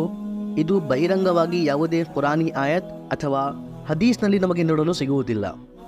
ಏಕೆಂದರೆ ಇದರ ಯಾವುದೇ ಉಪಯೋಗ ನಮ್ಮ ಜೀವನದಲ್ಲಿಲ್ಲ. ಇದನ್ನು ತಿಳಿಯುವ ಮೂಲಕ ಅಥವಾ ತಿಳಿದಿಲ್ಲದ ಕಾರಣ ನಮಗೆ ಯಾವುದೇ ಲಾಭ ಅಥವಾ ಯಾವುದೇ ನಷ್ಟ ಆಗುವುದಿಲ್ಲ. ಅದಕ್ಕಾಗಿ ಅಲ್ಲಾಹನಾಗಲಿ ನಮ್ಮ ಪ್ರಿಯ ಪ್ರವಾದಿ ಮುಹಮ್ಮದ್ ಸಲ್ಲಲ್ಲಾಹು ಅಲೈಹಿ ವಸಲ್ಲಂ ರವರಾಗಲಿ ಇದನ್ನು ಎಲ್ಲೂ ಸ್ಪಷ್ಟಪಡಿಸಲಿಲ್ಲ. ಆದಮ್ ಅಲೈಹಿಸ್ಸಲಾಂ ರವರು ಯಾವ ಭಾಷೆ ಮಾತನಾಡುತ್ತಿದ್ದರು? ಒಂದು ಉರ್ದು ಪುಸ್ತಕವಿದೆ, ಝಖೀರಾ ಮಾಲೂಮಾತ್. ಅದರಲ್ಲಿ ಬರೆದಿದೆ, ಆದಮ್ ಅಲೈಹಿಸ್ಸಲಾಂ ರವರ ಭಾಷೆ ಇಬ್ರಾನಿ ಆಗಿತ್ತು. ಆದರೆ ಆ ಪುಸ್ತಕದಲ್ಲಿ ಹಲವಾರು ಮಾತುಗಳು ಯಾವುದೇ ಸೋರ್ಸ್ ಅಥವಾ ರೆಫರೆನ್ಸ್ ಇಲ್ಲದೆ ಬರೆದಿದ್ದಾರೆ. ಹಲವಾರು ಮಾತುಗಳು ತಪ್ಪು ಬರೆದಿದ್ದಾರೆ. ಹೀಗಾಗಿ ಯಾರಾದರೂ ಆ ಪುಸ್ತಕದಲ್ಲೋದಿ ಆದಮ್ ಅಲೈಹಿಸ್ಸಲಾಂ ರವರ ಭಾಷೆ ಇಬ್ರಾನಿ ಆಗಿತ್ತು ಎಂದು ತಿಳಿದುಕೊಂಡಿದ್ದರೆ ಅದು ಕೂಡ ತಪ್ಪು ತಿಳುವಳಿಕೆ. ಈಗ ನಾವು ಅಸ್ಯೂಮ್ ಮಾಡಬೇಕೆಂದರೆ ನಮಗೆ ತಿಳಿಯುತ್ತದೆ, ಮೋಸ್ಟ್ಲಿ ಆದಮ್ ಅಲೈಹಿಸ್ಸಲಾಂ ರವರ ಭಾಷೆ ಬಹುಶಃ ಅರಬಿ ಆಗಿರಬಹುದು. UK ಪ್ರದೀಪ್, ಮೇ ಬಿ ಇದೇ ಇವರ ಹೆಸರು. ಇವರು ಹೇಳುತ್ತಾರೆ, ಫ್ಯೂಚರ್ ಬಗ್ಗೆ ತಿಳಿಸಿ. UK ಪ್ರದೀಪ್ ರವರೇ, ನಾವು ಯಾವುದೇ ಅಂತರ್ಯಾಮಿ ಅಲ್ಲ ಅಥವಾ ಯಾವುದೇ ವಂಚಕ ಬಾಬಾ ಅಥವಾ ಜ್ಯೋತಿಷ ಅಲ್ಲ. ಏಕೆಂದರೆ ಫ್ಯೂಚರ್ ಕೇವಲ ಇಬ್ಬರ ಬಳಿ ಇದೆ, ಸರ್ವಶಕ್ತನಾದ ಅಲ್ಲಾಹನ ಬಳಿ. ಏಕೆಂದರೆ ಅವನೇ ನಮ್ಮ ವಿಧಿಯನ್ನು ಬರೆದಿದ್ದಾನೆ. ಅವನಿಗೆ ನಮ್ಮೆಲ್ಲರ ಪಾಸ್ಟ್, ಪ್ರೆಸೆಂಟ್, ಫ್ಯೂಚರ್ ಇವೆಲ್ಲವೂ ತಿಳಿದಿದೆ. ಮತ್ತಿನ್ನೊಂದು, ವಂಚಕ ಬಾಬಾರವರ ಬಳಿ, ಜ್ಯೋತಿಷ್ಯ ಅಂಗಡಿಗಳನ್ನು ತೆಗೆದುಕೊಂಡು ಕುಳಿತಿರುವ ಮುಠಾಳರ ಬಳಿ ಭವಿಷ್ಯದ ಮಾಹಿತಿ ಇರಬಹುದು. ವೀಕ್ಷಕರೇ, ಇದು ಬರೀ ಸರ್ಕ್ಯಾಸಮ್. ಇದನ್ನು ಎಂದಿಗೂ ಸೀರಿಯಸ್ ತಗೋಬೇಡಿ. ವಾಸ್ತವಿಕವಾಗಿ ಈ ಮುಠಾಳರ ಬಳಿ ಯಾವುದೇ ಫ್ಯೂಚರ್ ತಿಳಿಯುವ ಜ್ಞಾನ ಇರುವುದಿಲ್ಲ. ಇವರ ಬಳಿ ಕೇವಲ ಮುಠಾಳ ಜನರನ್ನು ಭ್ರಮೆಯಲ್ಲಿ ಸಿಲುಕಿಸಿ ಇನ್ನಷ್ಟು ಮುಠಾಳರನ್ನಾಗಿ ಮಾಡುವ ಛಲ ಮತ್ತು ಜ್ಞಾನ ಇರುತ್ತದೆ ಅಷ್ಟೇ. ಈ ಪ್ರಪಂಚದಲ್ಲಿ ಯಾರಿಗೂ ಕೂಡ ಅವರು ಎಷ್ಟೇ ಪುಣ್ಯಾತ್ಮರಾಗಿರಲಿ, ಯಾವುದೇ ವಲಿ ಆಗಿರಲಿ, ಯಾವುದೇ ಪ್ರವಾದಿ ಆಗಿರಲಿ, ಭವಿಷ್ಯದ ಮಾಹಿತಿ, ಫ್ಯೂಚರ್ ಬಗ್ಗೆ ಯಾರಿಗೂ ತಿಳಿದಿಲ್ಲ. ಸರ್ವಶಕ್ತನಾದ ಎಲ್ಲ ಜ್ಞಾನಗಳನ್ನು ಹೊಂದಿರುವ ಅಲ್ಲಾಹನನ್ನು ಹೊರತುಪಡಿಸಿ. ಅಮೀರ್ ಖಾನ್ ಅವರು ಕೇಳುತ್ತಾರೆ, ಮೊಬೈಲ್ನಲ್ಲಿ ಕನ್ನಡ ಕುರಾನ್ ಇದೆ, ಅದನ್ನು ಕೂಡ ವಜು ಮಾಡಿಯೇ ಓದಬೇಕಾ? ಸೊ ಅಮೀರ್ ಖಾನ್ ಅವರೇ ಹಾಗೂ ಎಲ್ಲ ವೀಕ್ಷಕರೇ, ಕುರಾನನ್ನು ಓದಲು ಕಡ್ಡಾಯವಾಗಿ ವಜು ಮಾಡಲೇಬೇಕಂತೇನಿಲ್ಲ. ಕುರಾನ್ ಮುಟ್ಟಲು ಕಡ್ಡಾಯವಾಗಿ ವಜು ಮಾಡಬೇಕಾಗಿದೆ. ಆದರೆ ವಜು ಇಲ್ಲದೆ ಕುರಾನ್ ಓದುವುದು ಕೂಡ ಉತ್ತಮವಲ್ಲ. ವಜು ಮಾಡಿ ಕುರಾನ್ ಓದಿದರೆ ಅದರ ಒಂದು ಪವಿತ್ರತೆ ಹೆಚ್ಚು ಪ್ರತಿಫಲವಿರುತ್ತದೆ. ಆದರೆ ವಜು ಇಲ್ಲದೆ ಕುರಾನ್ ಓದುವುದು ಪಾಪವೂ ಅಲ್ಲ. ಹಾಗೂ ಅದೇ ರೀತಿ ಮೊಬೈಲ್ನಲ್ಲಿ ಕುರಾನ್ ವಜು ಇಲ್ಲದೆ ಓದಬಹುದು. ಆದರೆ ಸ್ಕ್ರೀನ್ ಮೇಲೆ ಕುರಾನ್ ಆಯತ್ಗಳು ಇರುವ ಜಾಗದಲ್ಲಿ ವಜು ಇಲ್ಲದೆ ಮುಟ್ಟಬಾರದು. ನೀವು ಕುರಾನ್ ಓದುತ್ತಾ ವಜು ಇಲ್ಲದೆ ಪೇಜ್ ಸ್ಕ್ರೀನ್ನಲ್ಲಿ ಟರ್ನ್ ಮಾಡಬೇಕು ಅಥವಾ ಸ್ಕ್ರೋಲ್ ಮಾಡಬೇಕೆಂದರೆ ಕುರಾನ್ ಅಕ್ಷರಗಳು ಇಲ್ಲದ ಜಾಗದಲ್ಲಿ ಟಚ್ ಮಾಡಿ ಪೇಜನ್ನು ಸ್ಕ್ರೋಲ್ ಅಥವಾ ಟರ್ನ್ ಮಾಡಬಹುದು. ಕರೀಂ ಸಾಬ್ ನದಫ್ ಇವರು ಹೇಳುತ್ತಾರೆ, ಶಿಯಾ ಮತ್ತು ಸುನ್ನಿ ಇವರಲ್ಲಿ ವ್ಯತ್ಯಾಸವೇನು? ಸೊ ಕರೀಂ ಸಾಬ್ರವರೇ, ಇದು ಒಂದು ಮಹತ್ವವಾದ ಪ್ರಶ್ನೆಯಾಗಿದೆ. ಆದರೆ ಇದನ್ನು ಸ್ಪಷ್ಟಪಡಿಸಲು ಕನಿಷ್ಠ 30-40 ನಿಮಿಷಗಳ ಒಂದು ವಿಡಿಯೋ ಮಾಡಬೇಕಾಗಿದೆ. ಇನ್ಶಾಲ್ಲ ನಾವು ಆದಷ್ಟು ಬೇಗ ಇದರ ಬಗ್ಗೆ ತಿಳಿಸುತ್ತೇವೆ, ಒಂದು ಡೆಡಿಕೇಟೆಡ್ ವಿಡಿಯೋ ಮಾಡಿ. ದೀಪಾ ಬಳ್ಳಾರಿಯವರು ಕೇಳುತ್ತಾರೆ, ನಮಾಜ್ ಟೈಮ್ ಲೇಟ್ ಆಗಿ ನಮಾಜ್ ಮಾಡಬಹುದಾ? ದೀಪಾ ಬಳ್ಳಾರಿಯವರೇ ಹಾಗೂ ಎಲ್ಲ ವೀಕ್ಷಕರೇ, ಪ್ರತಿ ನಮಾಜಿನ ಒಂದು ಸಮಯವಿರುತ್ತದೆ. ಫಜರ್ ನಮಾಜಿನ ಸಮಯ ಸುಬಹೆ ಸಾದಿಖ್ನಿಂದ ಹಿಡಿದು ತುಲುವೆ ಆಫ್ತಾಬ್ ಸೂರ್ಯೋದಯದವರೆಗೆ, ಹಾಗೂ ಝೊಹರ್ ನಮಾಜಿನ ಸಮಯ ಜವಾಲಿನಿಂದ ಅಸರವರೆಗೆ, ಅಸರ್ ನಮಾಜಿನ ಸಮಯ ಗುರೂಬ್ವರೆಗೆ ಅರ್ಥಾತ್ ಸೂರ್ಯಾಸ್ತದವರೆಗೆ, ಹಾಗೂ ಮಗರಿಬ್ ನಮಾಜಿನ ಸಮಯ ಸೂರ್ಯಾಸ್ತದಿಂದ ಹಿಡಿದು ಇಶಾ ನಮಾಜ್ವರೆಗೆ, ಇಶಾ ನಮಾಜಿನ ಸಮಯ ಬೆಳಿಗ್ಗೆ ಖತ್ಮೆ ಸೇರಿವರೆಗೆ. ನಾವು ಇದನ್ನು ಒಂದು ವಿಡಿಯೋನಲ್ಲಿ ವಿವರಿಸಲು ಸಾಧ್ಯವಿಲ್ಲ ಎಲ್ಲ ನಮಾಜ್ಗಳ ಸಮಯ, ಏಕೆಂದರೆ ಬೇರೆ ಬೇರೆ ಕಾಲಗಳಲ್ಲಿ ಬೇರೆ ಬೇರೆ ಜಾಗಗಳಲ್ಲಿ ಪ್ರತಿ ನಮಾಜಿನ ಸಮಯ ಚೇಂಜ್ ಆಗುತ್ತಿರುತ್ತದೆ. ಹೀಗಾಗಿ ನಾವು ನಿಮಗೆ ಒಂದು ಸಾರಾಂಶವಾದಂತಹ ಉತ್ತರ ನೀಡುತ್ತೇವೆ. ನೀವು ಝೊಹರ್ ಹಾಗೂ ಇಶಾ ಈ 2 ನಮಾಜ್ಗಳು ಸ್ವಲ್ಪ ತಡವಾಗಿ ನಿರ್ವಹಿಸಬಹುದು. ಝೊಹರ್ ನಮಾಜನ್ನು ಮಧ್ಯಾಹ್ನ 3 ಗಂಟೆಯವರೆಗೆ ನೀವು ನಿರ್ವಹಿಸಬಹುದು, ಹಾಗೂ ಇಶಾ ನಮಾಜ್ ಬೆಳಿಗ್ಗೆ 3 ಗಂಟೆವರೆಗೂ ನೀವು ನಿರ್ವಹಿಸಬಹುದು. ಬೇರೆ ನಮಾಜ್ಗಳು ಅಜಾನ್ ಆದ ಅರ್ಧ ಅಥವಾ ಜಾಸ್ತಿ ಅಂದರೆ 1 ಗಂಟೆಯ ಒಳಗಡೆ ನಿರ್ವಹಿಸಿಕೊಳ್ಳಬೇಕು. ಏಕೆಂದರೆ ನಮಾಜನ್ನು ಅದರ ಸಮಯದಲ್ಲಿ ನಿರ್ವಹಿಸದೆ ಅದರ ಸಮಯ ಮೀರಿದ ನಂತರ ನಿರ್ವಹಿಸಿದರೆ ನಮಾಜ್ ಕಜಾ ಮಾಡುವ ಪಾಪ ಸಿಗುತ್ತದೆ. ಹಾಗೂ ನಮಾಜನ್ನು ಕಜಾ ಮಾಡುವ, ಒಂದು ನಮಾಜನ್ನು ಕಜಾ ಮಾಡುವ ಪಾಪ ಹದೀಸ್ಗಳಲ್ಲಿ ಉಲ್ಲೇಖಿಸಲಾಗಿದೆ, 1,88,00,000 ವರ್ಷಗಳ ಕಾಲ ನರಕದಲ್ಲಿ ಸುಡಬೇಕಾಗಿದೆ. ನಮ್ಮ ಪ್ರಿಯ ಪ್ರವಾದಿ ಮುಹಮ್ಮದ್ ಸಲ್ಲಲ್ಲಾಹು ಅಲೈಹಿ ವಸಲ್ಲಂ ರವರು ಮೋಡ ಕವಿದ ಸಮಯದಲ್ಲಿ ಬಹಳ ಬೇಗ ನಮಾಜ್ ನಿರ್ವಹಿಸುತ್ತಿದ್ದರು. ಏನಾದರೂ ಮೋಡ ಕವಿದ ಕಾರಣ ನಮಗೆ ಸಮಯ ತಿಳಿದಿಲ್ಲರಬಹುದು ಹಾಗೂ ನಮಾಜ್ ಕಜಾ ಆಗಬಹುದು ಎನ್ನುವ ಭಯದಲ್ಲಿ ಒಂದು ಸಹಾಬಿ ನಮ್ಮ ಪ್ರಿಯ ಪ್ರವಾದಿ ಮುಹಮ್ಮದ್ ಸಲ್ಲಲ್ಲಾಹು ಅಲೈಹಿ ವಸಲ್ಲಂ ರವರಿಂದ ಕೇಳುತ್ತಾರೆ, ಯಾ ರಸೂಲಲ್ಲಾ, ಅತ್ಯುತ್ತಮ ಕಾರ್ಯ ಯಾವುದು? ನಮ್ಮ ಪ್ರಿಯ ಪ್ರವಾದಿ ಮುಹಮ್ಮದ್ ಸಲ್ಲಲ್ಲಾಹು ಅಲೈಹಿ ವಸಲ್ಲಂ ರವರು ಹೇಳುತ್ತಾರೆ, ಅತ್ಯುತ್ತಮ ಕಾರ್ಯ ಯಾವುದೆಂದರೆ ನಮಾಜನ್ನು ಅದರ ಸಮಯದಲ್ಲಿ ನಿರ್ವಹಿಸುವುದು. ಐ ಹೋಪ್ ದೀಪಾ ಬಳ್ಳಾರಿ ಅವರೇ ನೀವು ಅರ್ಥ ಮಾಡಿಕೊಂಡಿರಬಹುದು ನಮಾಜನ್ನು ಲೇಟ್ ಆಗಿ ನಿರ್ವಹಿಸುವ ಪರಿಣಾಮ ಏನು. ಸೊ ಆದಷ್ಟು ನಮಾಜನ್ನು ಅದರ ಸಮಯದಲ್ಲಿ ನಿರ್ವಹಿಸುವ ಪ್ರಯತ್ನ ಮಾಡಿರಿ. ಮಹಬೂಬ್ ನಿಸಾರ್ ಅವರು ಕೇಳುತ್ತಾರೆ, ಕಿಬ್ಲಾವನ್ನು ಎದುರಿಸುವುದು ಅಂದರೇನು ಹಾಗೂ ತಕ್ಬೀರೆ ತೆಹರೀಮಾ ಅಂದರೇನು? ಮಹಬೂಬ್ ನಿಸಾರ್ ಅವರೇ ಹಾಗೂ ಎಲ್ಲ ವೀಕ್ಷಕರೇ, ಕಿಬ್ಲಾವನ್ನು ಎದುರಿಸುವುದು ಎಂದರೆ ಕಿಬ್ಲಾ ಕಡೆ ಕಾಬಾ ಇರುವ ದಿಕ್ಕಿನಲ್ಲಿ ಎದೆ ಮಾಡಿ ನಿಲ್ಲುವುದು ನಮಾಜ್ಗೋಸ್ಕರ. ಇದು ನಮಾಜಿನಲ್ಲಿ ಕಡ್ಡಾಯ. ಹಾಗೂ ನಮ್ಮ ಭಾರತದಲ್ಲಿ ಪಶ್ಚಿಮ ಕಡೆಯಲ್ಲಿ ಕಾಬಾ ಬರುತ್ತದೆ, ಆದರೆ ಕೆಲವು ಡಿಗ್ರಿ ಟಿಲ್ಟ್ ಆಗಿರುತ್ತದೆ. ಈಗ ಈ ಟೆಕ್ನಾಲಜಿಯ ಯುಗದಲ್ಲಿ ಎಲ್ಲ ಸೌಲಭ್ಯಗಳುಂಟು. ಹೀಗಾಗಿ ನಾವು ಮನೆಗಳಲ್ಲಿ ಕಿಬ್ಲಾ ಡೈರೆಕ್ಷನ್ ಮೊಬೈಲ್ನಲ್ಲಿ ಇನ್ಸ್ಟಾಲ್ ಮಾಡಿಕೊಂಡು ಅಥವಾ ಕ್ರೋಮ್ನಲ್ಲಿ ಬ್ರೌಸ್ ಮಾಡಿಕೊಂಡು ಯಾವ ಕಡೆ ಬರಾಬರಿ ಕಿಬ್ಲಾ ಇದೆ ಇದನ್ನು ಚೆಕ್ ಮಾಡಿಕೊಂಡು ಅದೇ ದಿಕ್ಕಿನಲ್ಲಿ ಮುಖ ಮತ್ತು ಎದೆ ಮಾಡಿ ನಮಾಜನ್ನು ನಿರ್ವಹಿಸಬೇಕು. ಇಲ್ಲದಿದ್ದರೆ ನಮ್ಮ ನಮಾಜ್ ಆಗುವುದಿಲ್ಲ. ಹಾಗೂ ತಕ್ಬೀರೆ ತೆಹರೀಮಾ ಎಂದರೆ ನಮಾಜ್ ಪ್ರಾರಂಭಿಸುವಾಗ ಅಲ್ಲಾಹು ಅಕ್ಬರ್ ಎನ್ನುತ್ತಾರೆ. ಈ ತಕ್ಬೀರನ್ನು ತಕ್ಬೀರೆ ತೆಹರೀಮಾ ಎನ್ನುತ್ತಾರೆ. ನಮಾಜನ್ನು ಆರಂಭಿಸುವಾಗ ಹೇಳುವ ತಕ್ಬೀರ್.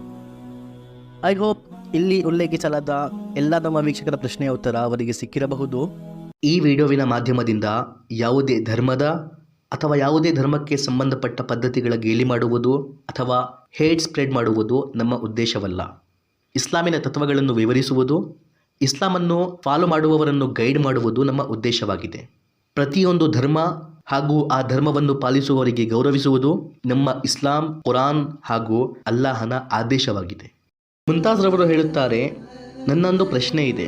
ಕೆಲವು ಹನಫಿ ಮಹಿಳೆಯರು, ಮದುವೆ ಆದ ಮಹಿಳೆಯರು ಕಾಲು ಬೆರಳಿಗೆ ರಿಂಗ್ ಹಾಗೂ ಗುತ್ತಿಗೆಗೆ ಕಪ್ಪು ಮಣಿ ಹಾಕ್ತಾರೆ. ಕೆಲವರು ಇದು ಕಡ್ಡಾಯವಾಗಿ ಹಾಕಲೇಬೇಕು ಅಂತ ಹೇಳ್ತಾರೆ. ಇದು ಹಿಂದೂ ಧರ್ಮದ ನಿಯಮ ಅಲ್ವಾ? ಇದನ್ನು ಮುಸ್ಲಿಮರು ಏಕೆ ಪಾಲಿಸಬೇಕು? ಇನ್ನೊಂದು ಧರ್ಮದ ನಿಯಮವನ್ನು ಮುಸ್ಲಿಮರು ಪಾಲಿಸುವುದು ತಪ್ಪಲ್ವಾ? ಇದರ ಬಗ್ಗೆ ವಿವರಿಸಿ. ಮುಂತಾಜ್ರವರೇ, ಬಹಳ ಉತ್ತಮವಾದ ಸಲಹೆಯನ್ನು ನೀಡಿದ್ದೀರಾ. ಕೇವಲ ಹನಫಿ ಅಲ್ಲ, ಹನಫಿ, ಶಾಫಿ ಎರಡೂ ಮಸ್ಲಕನ್ನು ಫಾಲೋ ಮಾಡುವವರು ಸಾಕಷ್ಟು ಮಹಿಳೆಯರು ಕರ್ನಾಟಕದಲ್ಲಿ, ಮೋಸ್ಟ್ಲಿ ಇಡೀ ಭಾರತದಲ್ಲಿ ಮದುವೆ ಆದ ನಂತರ ಕಾಲು ಬೆರಳಿನ ಉಂಗುರಗಳನ್ನು ಹಾಕುತ್ತಾರೆ ಹಾಗೂ ಕುತ್ತಿಗೆಯಲ್ಲಿ ಕಪ್ಪು ಮಣಿಗಳ ಸರ ಹಾಕುತ್ತಾರೆ. ಅವರು ಯಾವುದೇ ಮಸ್ಲಕನ್ನು ಫಾಲೋ ಮಾಡುವವರಾಗಿರಲಿ, ಹನಫಿ, ಶಾಫಿ, ಮಾಲಿಕಿ, ಹಂಬಲಿ. ಈಗ ಭಾರತದಲ್ಲಿ ಕೇವಲ ಹನಫಿ ಮತ್ತು ಶಾಫಿ ಮಸ್ಲಕನ್ನು ಫಾಲೋ ಮಾಡುವವರುಂಟು. ಮಾಲಿಕಿ ಹಾಗೂ ಹಂಬಲಿ ಭಾರತದಲ್ಲಿ ಯಾರೂ ಇಲ್ಲ ನಮ್ಮ ತಿಳುವಳಿಕೆಯ ಪ್ರಕಾರ. ಹಾಗೂ ಭಾರತದ ಹೊರಗಡೆ ಮೋಸ್ಟ್ಲಿ ಯಾರೂ ಈ ಪದ್ಧತಿಯನ್ನು ಫಾಲೋ ಮಾಡುವುದಿಲ್ಲ. ಸೊ ಕುತ್ತಿಗೆಯಲ್ಲಿ ಕಪ್ಪು ಮಣಿ ಸರ ಆಗಲಿ, ಬಿಳಿ ಮಣಿ ಸರ ಆಗಲಿ, ಯಾವುದೇ ಬಣ್ಣದ ಸರ ಆಗಲಿ, ಅದನ್ನು ಹಾಕುವುದರಲ್ಲಿ ಯಾವುದೇ ತಪ್ಪಿಲ್ಲ. ಆದರೆ ಮದುವೆ ಆಗಿರುವವರು ಇದನ್ನು ಹಾಕಲೇಬೇಕು. ಇದು ವಿವಾಹಿತ ಮಹಿಳೆಯ ಚಿಹ್ನೆ. ಇದನ್ನು ಹಾಕಲಿಲ್ಲ ಎಂದರೆ ಗಂಡನ ಮೇಲೆ ಯಾವುದೇ ವಿಪತ್ತು ಬರಬಹುದು, ಗಂಡನಿಗೆ ಯಾವುದೇ ತೊಂದರೆ ಆಗುತ್ತದೆ, ಹಸ್ಬೆಂಡ್ ವೈಫ್ ರಿಲೇಷನ್ ಸರಿ ಇರುವುದಿಲ್ಲ. ಇಂತಹ ಮುಟ್ಟಾಳ ಮಾತುಗಳನ್ನು ಪರಿಗಣಿಸಿಕೊಳ್ಳುವುದು ತಪ್ಪು. ಇದು ನಮ್ಮ ಪ್ರಿಯ ಪ್ರವಾದಿ ಸಲ್ಲಲ್ಲಾಹು ಅಲೈಹಿ ವಸಲ್ಲಂ ರವರ ಬೋಧನೆಗಳ ವಿರುದ್ಧವಾಗಿದೆ. ಈ ಎಲ್ಲ ತಿಳುವಳಿಕೆಗಳು ಬೇರೆ ಧರ್ಮಗಳಿಂದ ಇನ್ಸ್ಪೈರ್ ಆಗಿ ಪ್ರಾರಂಭಿಸಲಾಗಿದೆ. ವಿಶೇಷವಾಗಿ ಮುಘಲ್ ರಾಜ ಅಕ್ಬರ್, ಜಲಾಲುದ್ದೀನ್ ಅಕ್ಬರ್, ಇವನು ದೀನೆ ಅಕ್ಬರಿ ಪ್ರಾರಂಭಿಸಿ ನಮ್ಮ ಶರೀಯತಿನಲ್ಲಿ, ನಮ್ಮ ದೀನಿನಲ್ಲಿ ಹಲವಾರು ಬಿದ್ದತ್ಗಳನ್ನು ದಾಖಲುಪಡಿಸಿದ ನಂತರ ಇವೆಲ್ಲವನ್ನು ಪರಿಗಣಿಸಿಕೊಳ್ಳಲಾಗಿದೆ. ನಮ್ಮ ಶರೀಯತ್ ಹಾಗೂ ನಮ್ಮ ದೀನಿಗೂ ಈ ಎಲ್ಲ ಪದ್ಧತಿಗಳಿಗೂ ಯಾವುದೇ ಸಂಬಂಧವಿಲ್ಲ. ಇವೆಲ್ಲವನ್ನು ರದ್ದುಗೊಳಿಸುವುದು ಕಡ್ಡಾಯ. ವಿವಾಹಿತ ಮಹಿಳೆ ಕುತ್ತಿಗೆಯಲ್ಲಿ ಕರಿಮಣಿಯ ಸರ ಹಾಕಲಿಲ್ಲ ಎಂದರೆ ಅವಳನ್ನು ಕೆಟ್ಟ ದೃಷ್ಟಿಯಿಂದ ನೋಡುವುದು ತಪ್ಪು, ಒಂದು ರೀತಿಯ ಪಾಪ. ಇದು ಎಕ್ಸ್ಟ್ರೀಮ್ಲಿ ಅಜ್ಞಾನವಾಗಿದೆ. ಇಸ್ಲಾಮಿಗೂ ಇದಕ್ಕೂ ಯಾವುದೇ ಸಂಬಂಧವಿಲ್ಲ. ಹಾಗೂ ಅದೇ ರೀತಿ ಕಾಲ್ಬೆರಳುಗಳ ಉಂಗುರಗಳ ಬಗ್ಗೆ ವಿವರಿಸಬೇಕೆಂದರೆ ಕಾಲ್ಬೆರಳುಗಳ ಉಂಗುರಗಳನ್ನು ಹಾಕುವುದು ಉತ್ತಮವಲ್ಲ. ಏಕೆಂದರೆ ಕೈಯಲ್ಲಿ ಹಾಕುವ ಉಂಗುರ ಸ್ವಲ್ಪ ಲೂಸ್ ಆಗಿದ್ದರೆ ಅದನ್ನು ಮೇಂಟೈನ್ ಮಾಡಿಕೊಳ್ಳುತ್ತಾರೆ. ಅದನ್ನು ಹಾಕುವುದರಲ್ಲಿ ಯಾವುದೇ ಪ್ರಾಬ್ಲಮ್ಸ್ ಜನರಿಗೆ ಫೇಸ್ ಆಗುವುದಿಲ್ಲ. ಆದರೆ ಕಾಲ್ಬೆರಳುಗಳ ಉಂಗುರ ಲೂಸ್ ಆಗಿದ್ದರೆ ಅದರಿಂದ ಬಹಳ ಪ್ರಾಬ್ಲಮ್ಸ್ ಆಗುತ್ತವೆ. ಸರಿಯಾಗಿ ನಡೆಯಲು ಕಷ್ಟವಾಗುತ್ತದೆ. ಎಲ್ಲಾದರೂ ಆ ಉಂಗುರ ಬೀಳಿದರೆ ಅದರ ಬಗ್ಗೆ ತಿಳಿಯುವುದಿಲ್ಲ. ಇಂತಹ ಎಲ್ಲ ಕಾರಣಗಳಿಂದ ಕಾಲ್ಬೆರಳುಗಳ ಉಂಗುರಗಳನ್ನು ಫಿಟ್ ಆಗಿ, ಟೈಟ್ ಆಗಿ ಹಾಕುತ್ತಾರೆ. ಹಾಗೂ ಇದರ ಪರಿಣಾಮವಾಗಿ ವಜೂ ಮಾಡುವಾಗ, ಕಾಲು ತೊಳೆಯುವ ಸಂದರ್ಭದಲ್ಲಿ ನೀರು ಆ ಕಾಲ್ಬೆರಳುಗಳ ಉಂಗುರದ ಕೆಳಗಡೆ ತಲುಪುವುದಿಲ್ಲ. ಕಾಲಿನ ಆ ಭಾಗ ಒಣಗಿರುತ್ತದೆ ಹಾಗೂ ನಮ್ಮ ವಜೂ ಆಗುವುದಿಲ್ಲ. ಏಕೆಂದರೆ ಸಂಪೂರ್ಣ ಮುಖ ತೊಳೆಯುವುದು, ಎರಡು ಕೈಗಳನ್ನು ಮೊಣಗೈಗಳವರೆಗೆ ಸಂಪೂರ್ಣವಾಗಿ ತೊಳೆಯುವುದು, ಕಾಲು ಭಾಗ ತಲೆಯ ಮಸಾ ಮಾಡುವುದು, ಎರಡು ಪಾದಗಳನ್ನು ಕಣಕಾಲುಗಳವರೆಗೆ ಸಂಪೂರ್ಣವಾಗಿ ತೊಳೆಯುವುದು, ಈ 4 ಕಾರ್ಯಗಳು ವಜೂವಿನಲ್ಲಿ ಫರ್ಜ್ ಆಗಿವೆ.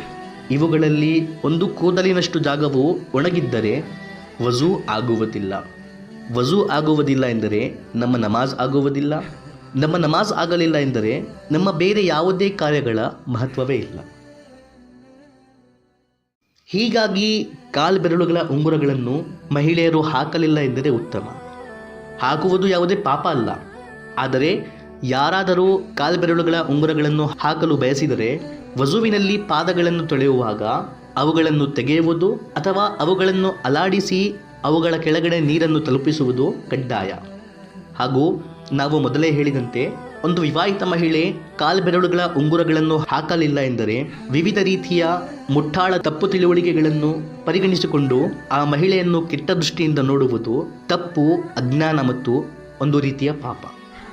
ಸೊ ವೀಕ್ಷಕರೇ, ಸಾರಾಂಶವೇನೆಂದರೆ ವಿವಾಹಿತ ಮಹಿಳೆಯರು ಈ ಮಾಂಗಲ್ಯ, ಕರಿಮಣಿಗಳ ಸರ, ಕಾಲ್ಬೆರಳುಗಳ ಉಂಗುರ ಹಾಗೂ ಬಳೆಗಳು ಇವೆಲ್ಲವನ್ನೂ ಅವರು ಹಾಕಲೇಬೇಕು ಎನ್ನುವುದು ಇದು ಅಜ್ಞಾನ. ಇದು ಬೇರೆ ಧರ್ಮಗಳಿಂದ ಬಂದಿರುವ ಪದ್ಧತಿಗಳು. ಅವರ ಪದ್ಧತಿಗಳು ಅವರು ಮಾಡಲಿ, ಇದಕ್ಕೂ ನಮಗೂ ಯಾವುದೇ ಸಂಬಂಧವಿಲ್ಲ. ಸೊ ಈ ಬಳೆಗಳನ್ನು ಹಾಕುವುದು, ಕರಿಮಣಿಗಳ ಸರ, ಯಾವುದೇ ಬಣ್ಣದ ಮಣಿಗಳ ಸರ, ಕೈ ಉಂಗುರ, ಕಾಲು ಬೆರಳುಗಳ ಉಂಗುರ, ಇವೆಲ್ಲವೂ ಸಿಂಗಾರಕ್ಕೆ ಸಂಬಂಧಿಸಿದ ವಿಷಯಗಳು. ಇಸ್ಲಾಂ ಧರ್ಮಕ್ಕೂ ಇದಕ್ಕೂ ಯಾವುದೇ ಸಂಬಂಧವಿಲ್ಲ. ವಿಶೇಷವಾಗಿ ಇವುಗಳನ್ನು ವಿವಾಹಿತ ಮಹಿಳೆಯರಿಂದ ಕೂಡಿಸುವುದು ಇದು ಅಜ್ಞಾನ. ಮಹಿಳೆಯರು ವಿವಾಹಿತವಾಗಿರಲಿ ಅವಿವಾಹಿತವಾಗಿರಲಿ, ಇದು ಅವರ ಅಭಿಪ್ರಾಯ, ಇದು ಅವರ ಚಾಯ್ಸ್. ಅವರು ಬಯಸಿದರೆ ಹಾಕಬಹುದು, ಇಷ್ಟವಿಲ್ಲ ಎಂದರೆ ಹಾಕಬಾರದು, ಅಷ್ಟೇ. ಇದನ್ನು ಧರ್ಮದಿಂದ ಕೂಡಿಸುವುದು, ಇದನ್ನು ನಮ್ಮ ಕಲ್ಚರ್, ನಮ್ಮ ಪದ್ಧತಿ ಎಂದು ಪರಿಗಣಿಸಿಕೊಳ್ಳುವುದು ಮಹಾ ಮುಟ್ಟಾಳ್ತನ ಹಾಗೂ ಒಂದು ಬಿದ್ದದ್ದು. ನಮ್ಮ ಪ್ರಿಯ ಪ್ರವಾದಿ ಮುಹಮ್ಮದ್ ಸಲ್ಲಲ್ಲಾಹು ಅಲೈಹಿ ವಸಲ್ಲಂ ರವರು ಹೇಳಿದ್ದಾರೆ, ಇದು ಅದರ ಸಾರಾಂಶ, ಪ್ರತಿಯೊಂದು ಬಿದ್ದತಿನ ಪರಿಣಾಮ ನರಕದ ಬೆಂಕಿಯಾಗಿದೆ. ಸೊ ನಮ್ಮ ಎಲ್ಲ ವೀಕ್ಷಕರಿಂದ ವಿನಂತಿ, ಆದಷ್ಟು ಈ ಮೆಸೇಜನ್ನು ಶೇರ್ ಮಾಡಿ, ಫಾರ್ವರ್ಡ್ ಮಾಡಿ. ನಮ್ಮ ಎಲ್ಲ ಮುಸಲ್ಮಾನರಿಗೆ ಅರ್ಥವಾಗಲಿ. ಕಲ್ಚರ್ ಒಂದು ಬೇರೆ ವಿಷಯ, ಸಿಂಗಾರ ಒಂದು ಬೇರೆ ವಿಷಯ, ಧರ್ಮ ಮತ್ತು ಧರ್ಮಕ್ಕೆ ಸಂಬಂಧಿಸಿದ ಕಾರ್ಯಗಳು ಬೇರೆ ವಿಷಯ. ಕಲ್ಚರನ್ನು, ಪದ್ಧತಿಗಳನ್ನು ಧರ್ಮದಿಂದ, ಶರೀಯತ್ನಿಂದ ಹೆಚ್ಚಾಗಿ ಆದ್ಯತೆ ನೀಡಬಾರದು. ಇಂದು ಬಹಳ ಕಾರ್ಯಗಳನ್ನು ನಮ್ಮ ಮುಸಲ್ಮಾನರು ಪುಣ್ಯ, ಸವಾಬ್, ಕಡ್ಡಾಯ ಅಥವಾ ನಮ್ಮ ಧರ್ಮದ ಒಂದು ಪದ್ಧತಿ ಎಂದು ಮಾಡುತ್ತಾರೆ. ಆದರೆ ಅವುಗಳಲ್ಲಿ ಹಲವಾರು ಕಾರ್ಯಗಳ ಪರಿಣಾಮ ನರಕದ ಬೆಂಕಿಯಾಗಿರುತ್ತದೆ. ಸೊ ನಾವು ಇಂತಹ ಪದ್ಧತಿಗಳನ್ನು ನಮ್ಮ ಧರ್ಮದ, ನಮ್ಮ ಕಲ್ಚರಿನ ಒಂದು ಭಾಗ ಎಂದು ಪರಿಗಣಿಸಿಕೊಂಡರೆ ಇದರ ಫಲಿತಾಂಶವಾಗಿ ನಮಗೆ ಏನೂ ಸಿಗುವುದಿಲ್ಲ, ಮುಟ್ಟಾಳ್ತನದ ಬಿರುದನ್ನು ಹೊರತುಪಡಿಸಿ. ಇಸ್ಲಾಮಿಕ್ ಇತಿಹಾಸದ 20ನೇ ಭಾಗದಲ್ಲಿ ನಾವು ವಿವರಿಸಿದ್ದೇವೆ, ಹಜರತ್ ಇಬ್ರಾಹಿಂ ಅಲೈಹಿಸ್ಸಲಾಂ ರವರು ಅಲ್ಲಾಹನ ಆದೇಶದಿಂದ ಕಾಬಾವನ್ನು ನಿರ್ಮಿಸಿದ ನಂತರ ಅಬಿ ಕುಬೈಸ್ ಎನ್ನುವ ಬೆಟ್ಟದ ಮೇಲೆ ನಿಂತು, ಯಾ ಅಯ್ಯುಹನ್ನಾಸ್ ಇನ್ನಲ್ಲಾಹ ತಆಲಾ, ಯಮನ್ ದೇಶದ ಜನರೇ, ಮೊಟ್ಟ ಮೊದಲದಾಗಿ ಹಜರತ್ ಇಬ್ರಾಹಿಂ ಅಲೈಹಿಸ್ಸಲಾಂ ರವರ ಈ ಘೋಷಣೆಗೆ ಲಬ್ಬೈಕ್ ಹೇಳಿದರು. ವೀಕ್ಷಕರೇ, ಇಸ್ಲಾಮಿಕ್ ಇತಿಹಾಸದ 19ನೇ ಭಾಗದಲ್ಲಿ ನಾವು ಹಜರತ್ ಇಸ್ಮಾಯಿಲ್ ಅಲೈಹಿಸ್ಸಲಾಂ ರವರ ವಿವಾಹದ ಬಗ್ಗೆ ಮಾತನಾಡಿದ್ದೇವೆ. ಅದರಲ್ಲಿ ನಾವು ವಿವರಿಸಿದ್ದೇವೆ, ಹಜರತ್ ಇಸ್ಮಾಯಿಲ್ ಅಲೈಹಿಸ್ಸಲಾಂ ರವರ ವಿವಾಹ ಆದ ನಂತರ ಹಜರತ್ ಇಬ್ರಾಹಿಂ ಅಲೈಹಿಸ್ಸಲಾಂ ರವರು ಹಜರತ್ ಇಸ್ಮಾಯಿಲ್ ಅಲೈಹಿಸ್ಸಲಾಂ ರವರನ್ನು ವಿಚಾರಿಸಲು ಬಂದಾಗ ಅವರ ಮೊದಲನೇ ಹೆಂಡತಿಯನ್ನು ಕಂಡು ಹೇಳಿದ್ದರು, ಸಂಜೆ ನಿನ್ನ ಗಂಡ ಬಂದರೆ ಅವನಿಂದ ಹೇಳು, ನನಗೆ ನಿನ್ನ ಮನೆಯ ಚೌಕಟ್ಟು ಸರಿ ಕಾಣಲಿಲ್ಲ, ಅದನ್ನು ಬದಲಿಸು. ಸಂಜೆ ಹಜರತ್ ಇಸ್ಮಾಯಿಲ್ ಅಲೈಹಿಸ್ಸಲಾಂ ರವರು ಮನೆ ಬಂದಾಗ ಇದನ್ನು ಕೇಳಿ ಅವರಿಗೆ ಅರ್ಥವಾಯಿತು. ಹಜರತ್ ಇಬ್ರಾಹಿಂ ಅಲೈಹಿಸ್ಸಲಾಂ ರವರ ಮಾತಿನ ಅರ್ಥ ಹೆಂಡತಿಯನ್ನು ಬದಲುವುದಾಗಿತ್ತು, ಏಕೆಂದರೆ ಅವರ ಸ್ವಭಾವ ಸ್ವಲ್ಪ ಸರಿ ಇರಲಿಲ್ಲ. ನಂತರ ಹಜರತ್ ಇಸ್ಮಾಯಿಲ್ ಅಲೈಹಿಸ್ಸಲಾಂ ರವರು ಮೊದಲನೇ ಹೆಂಡತಿಯನ್ನು ತಲಾಖ್ ನೀಡಿ ಜುರ್ಹಂ ಬುಡಕಟ್ಟಿನ ಇನ್ನೊಂದು ಹೆಣ್ಣಿನಿಂದ ವಿವಾಹ ಮಾಡಿಕೊಂಡರು. ಇದನ್ನು ಕೇಳಿ ಸುಹಾನಾ ಆಜಾದ್ ರವರು ಒಂದು ಪ್ರಶ್ನೆಯನ್ನು ಕೇಳಿದ್ದಾರೆ, ಬರೀ ಸ್ವಲ್ಪ ಸ್ವಭಾವ ಸರಿ ಇಲ್ಲ ಎನ್ನುವ ಕಾರಣ ತಲಾಖ್ ನೀಡುವುದು ಸರಿಯಾ? Because every one is not perfect. ಇದರ ಉತ್ತರ ಅವರು ಕೇಳಿದ್ದಾರೆ. ಸೊ ಸುಹಾನಾ ಆಜಾದ್ ರವರೇ ಹಾಗೂ ಎಲ್ಲ ವೀಕ್ಷಕರೇ, ನಾವು ಅದೇ ವಿಡಿಯೋನಲ್ಲಿ ವಿವರಿಸಿದ್ದೇವೆ, ಹಜರತ್ ಇಸ್ಮಾಯಿಲ್ ಅಲೈಹಿಸ್ಸಲಾಂ ರವರು ಬಹಳ ಬುದ್ಧಿವಂತರಾಗಿದ್ದರು. ಸೊ ಹಜರತ್ ಇಸ್ಮಾಯಿಲ್ ಅಲೈಹಿಸ್ಸಲಾಂ ರವರು ಆಯ್ಕೆ ಮಾಡಿದ ಹೆಣ್ಣು ಕೂಡ ನಿಜಕ್ಕೂ ಬಹಳ ಒಳ್ಳೆಯದವರಾಗಿರಬಹುದು. ಆದರೂ ಸ್ವಲ್ಪ ಸ್ವಭಾವ ಸರಿ ಇಲ್ಲ ಎನ್ನುವ ಕಾರಣ ಯಾಕೆ ಅವರಿಗೆ ತಲಾಖ್ ನೀಡಲಾಯಿತು? ವೀಕ್ಷಕರೇ, ಇದರಲ್ಲಿ ಅಲ್ಲಾಹನ ಒಂದು ಬಹಳ ದೊಡ್ಡ ಮಹಿಮೆ ಇತ್ತು.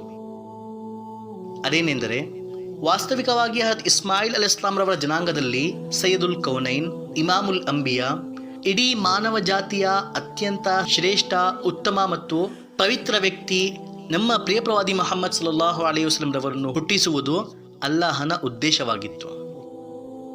ಹೀಗಾಗಿ ಹಜರತ್ ಇಸ್ಮಾಯಿಲ್ ಅಲೈಹಿಸ್ಸಲಾಂ ರವರ ಹೆಂಡತಿಯಲ್ಲಿ, ಹಜರತ್ ಇಸ್ಮಾಯಿಲ್ ಅಲೈಹಿಸ್ಸಲಾಂ ರವರ ಜನಾಂಗಕ್ಕೆ ಮುಂದುವರೆಸುವ ಹೆಣ್ಣಿನಲ್ಲಿ ಅತ್ಯಂತ ಉತ್ತಮವಾದ ಗುಣಗಳು, ಪ್ರತಿಯೊಂದು ರೂಪದಲ್ಲಿ ಉತ್ತಮ ನೈತಿಕತೆಯನ್ನು ಅಗತ್ಯವಾಗಿ, ಕಡ್ಡಾಯವಾಗಿ ಅವರು ಹೊಂದಿರಬೇಕಾಗಿತ್ತು. ಹಾಗೂ ಹಜರತ್ ಇಬ್ರಾಹಿಂ ಅಲೈಹಿಸ್ಸಲಾಂ ರವರು ಹಜರತ್ ಇಸ್ಮಾಯಿಲ್ ಅಲೈಹಿಸ್ಸಲಾಂ ರವರನ್ನು ವಿಚಾರಿಸಲು ಬಂದಾಗ ಹಜರತ್ ಇಸ್ಮಾಯಿಲ್ ಅಲೈಹಿಸ್ಸಲಾಂ ರವರ ಮೊದಲನೇ ಹೆಂಡತಿ ಸ್ಪಷ್ಟವಾಗಿ ಹಜರತ್ ಇಬ್ರಾಹಿಂ ಅಲೈಹಿಸ್ಸಲಾಂ ರವರಿಂದ ಹೇಳಿದ್ದರು, ನಾವು ಬಹಳ ಕಷ್ಟದಲ್ಲಿ, ಬಡತನದಲ್ಲಿ ವಾಸಿಸುತ್ತಿದ್ದೇವೆ. ಸೊ ಅವರಲ್ಲಿ ಅಲ್ಲಾಹನ ಉಡುಗೊರೆಗಳ ಕೃತಜ್ಞತೆ ಇರಲಿಲ್ಲ.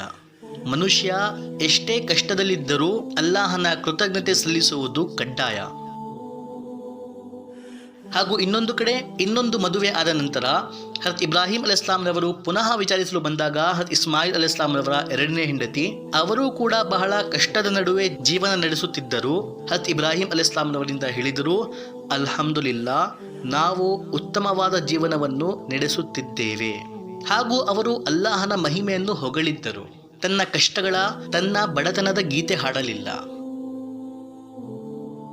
ನಮ್ಮ ಪ್ರಿಯ ಪ್ರವಾದಿ ಮುಹಮ್ಮದ್ ಸಲ್ಲಲ್ಲಾಹು ಅಲೈಹಿ ವಸಲ್ಲಂ ರವರು ಜನ್ಮಿಸುವ ಕುಟುಂಬ, ಆ ಜನಾಂಗ ಅತ್ಯಂತ ಉತ್ತಮ ಗುಣಗಳಲ್ಲಿ ಪ್ರತಿಯೊಂದು ರೂಪದಲ್ಲಿ ಉತ್ತಮವಾದ ನೈತಿಕತೆಯನ್ನು ಹೊಂದಿರುವುದು ಕಡ್ಡಾಯವಾಗಿತ್ತು. ಏಕೆಂದರೆ ಇವರು ಅಲ್ಲಾಹನ ಅತ್ಯಂತ ಪ್ರಿಯ ವ್ಯಕ್ತಿ ಮತ್ತು ಇಡೀ ಮಾನವ ಜಾತಿಯಲ್ಲಿ ಎಲ್ಲ ರೀತಿಯಿಂದ ಪರ್ಫೆಕ್ಟ್ ಆಗಿರುವ ವ್ಯಕ್ತಿಯಾಗಿದ್ದರು.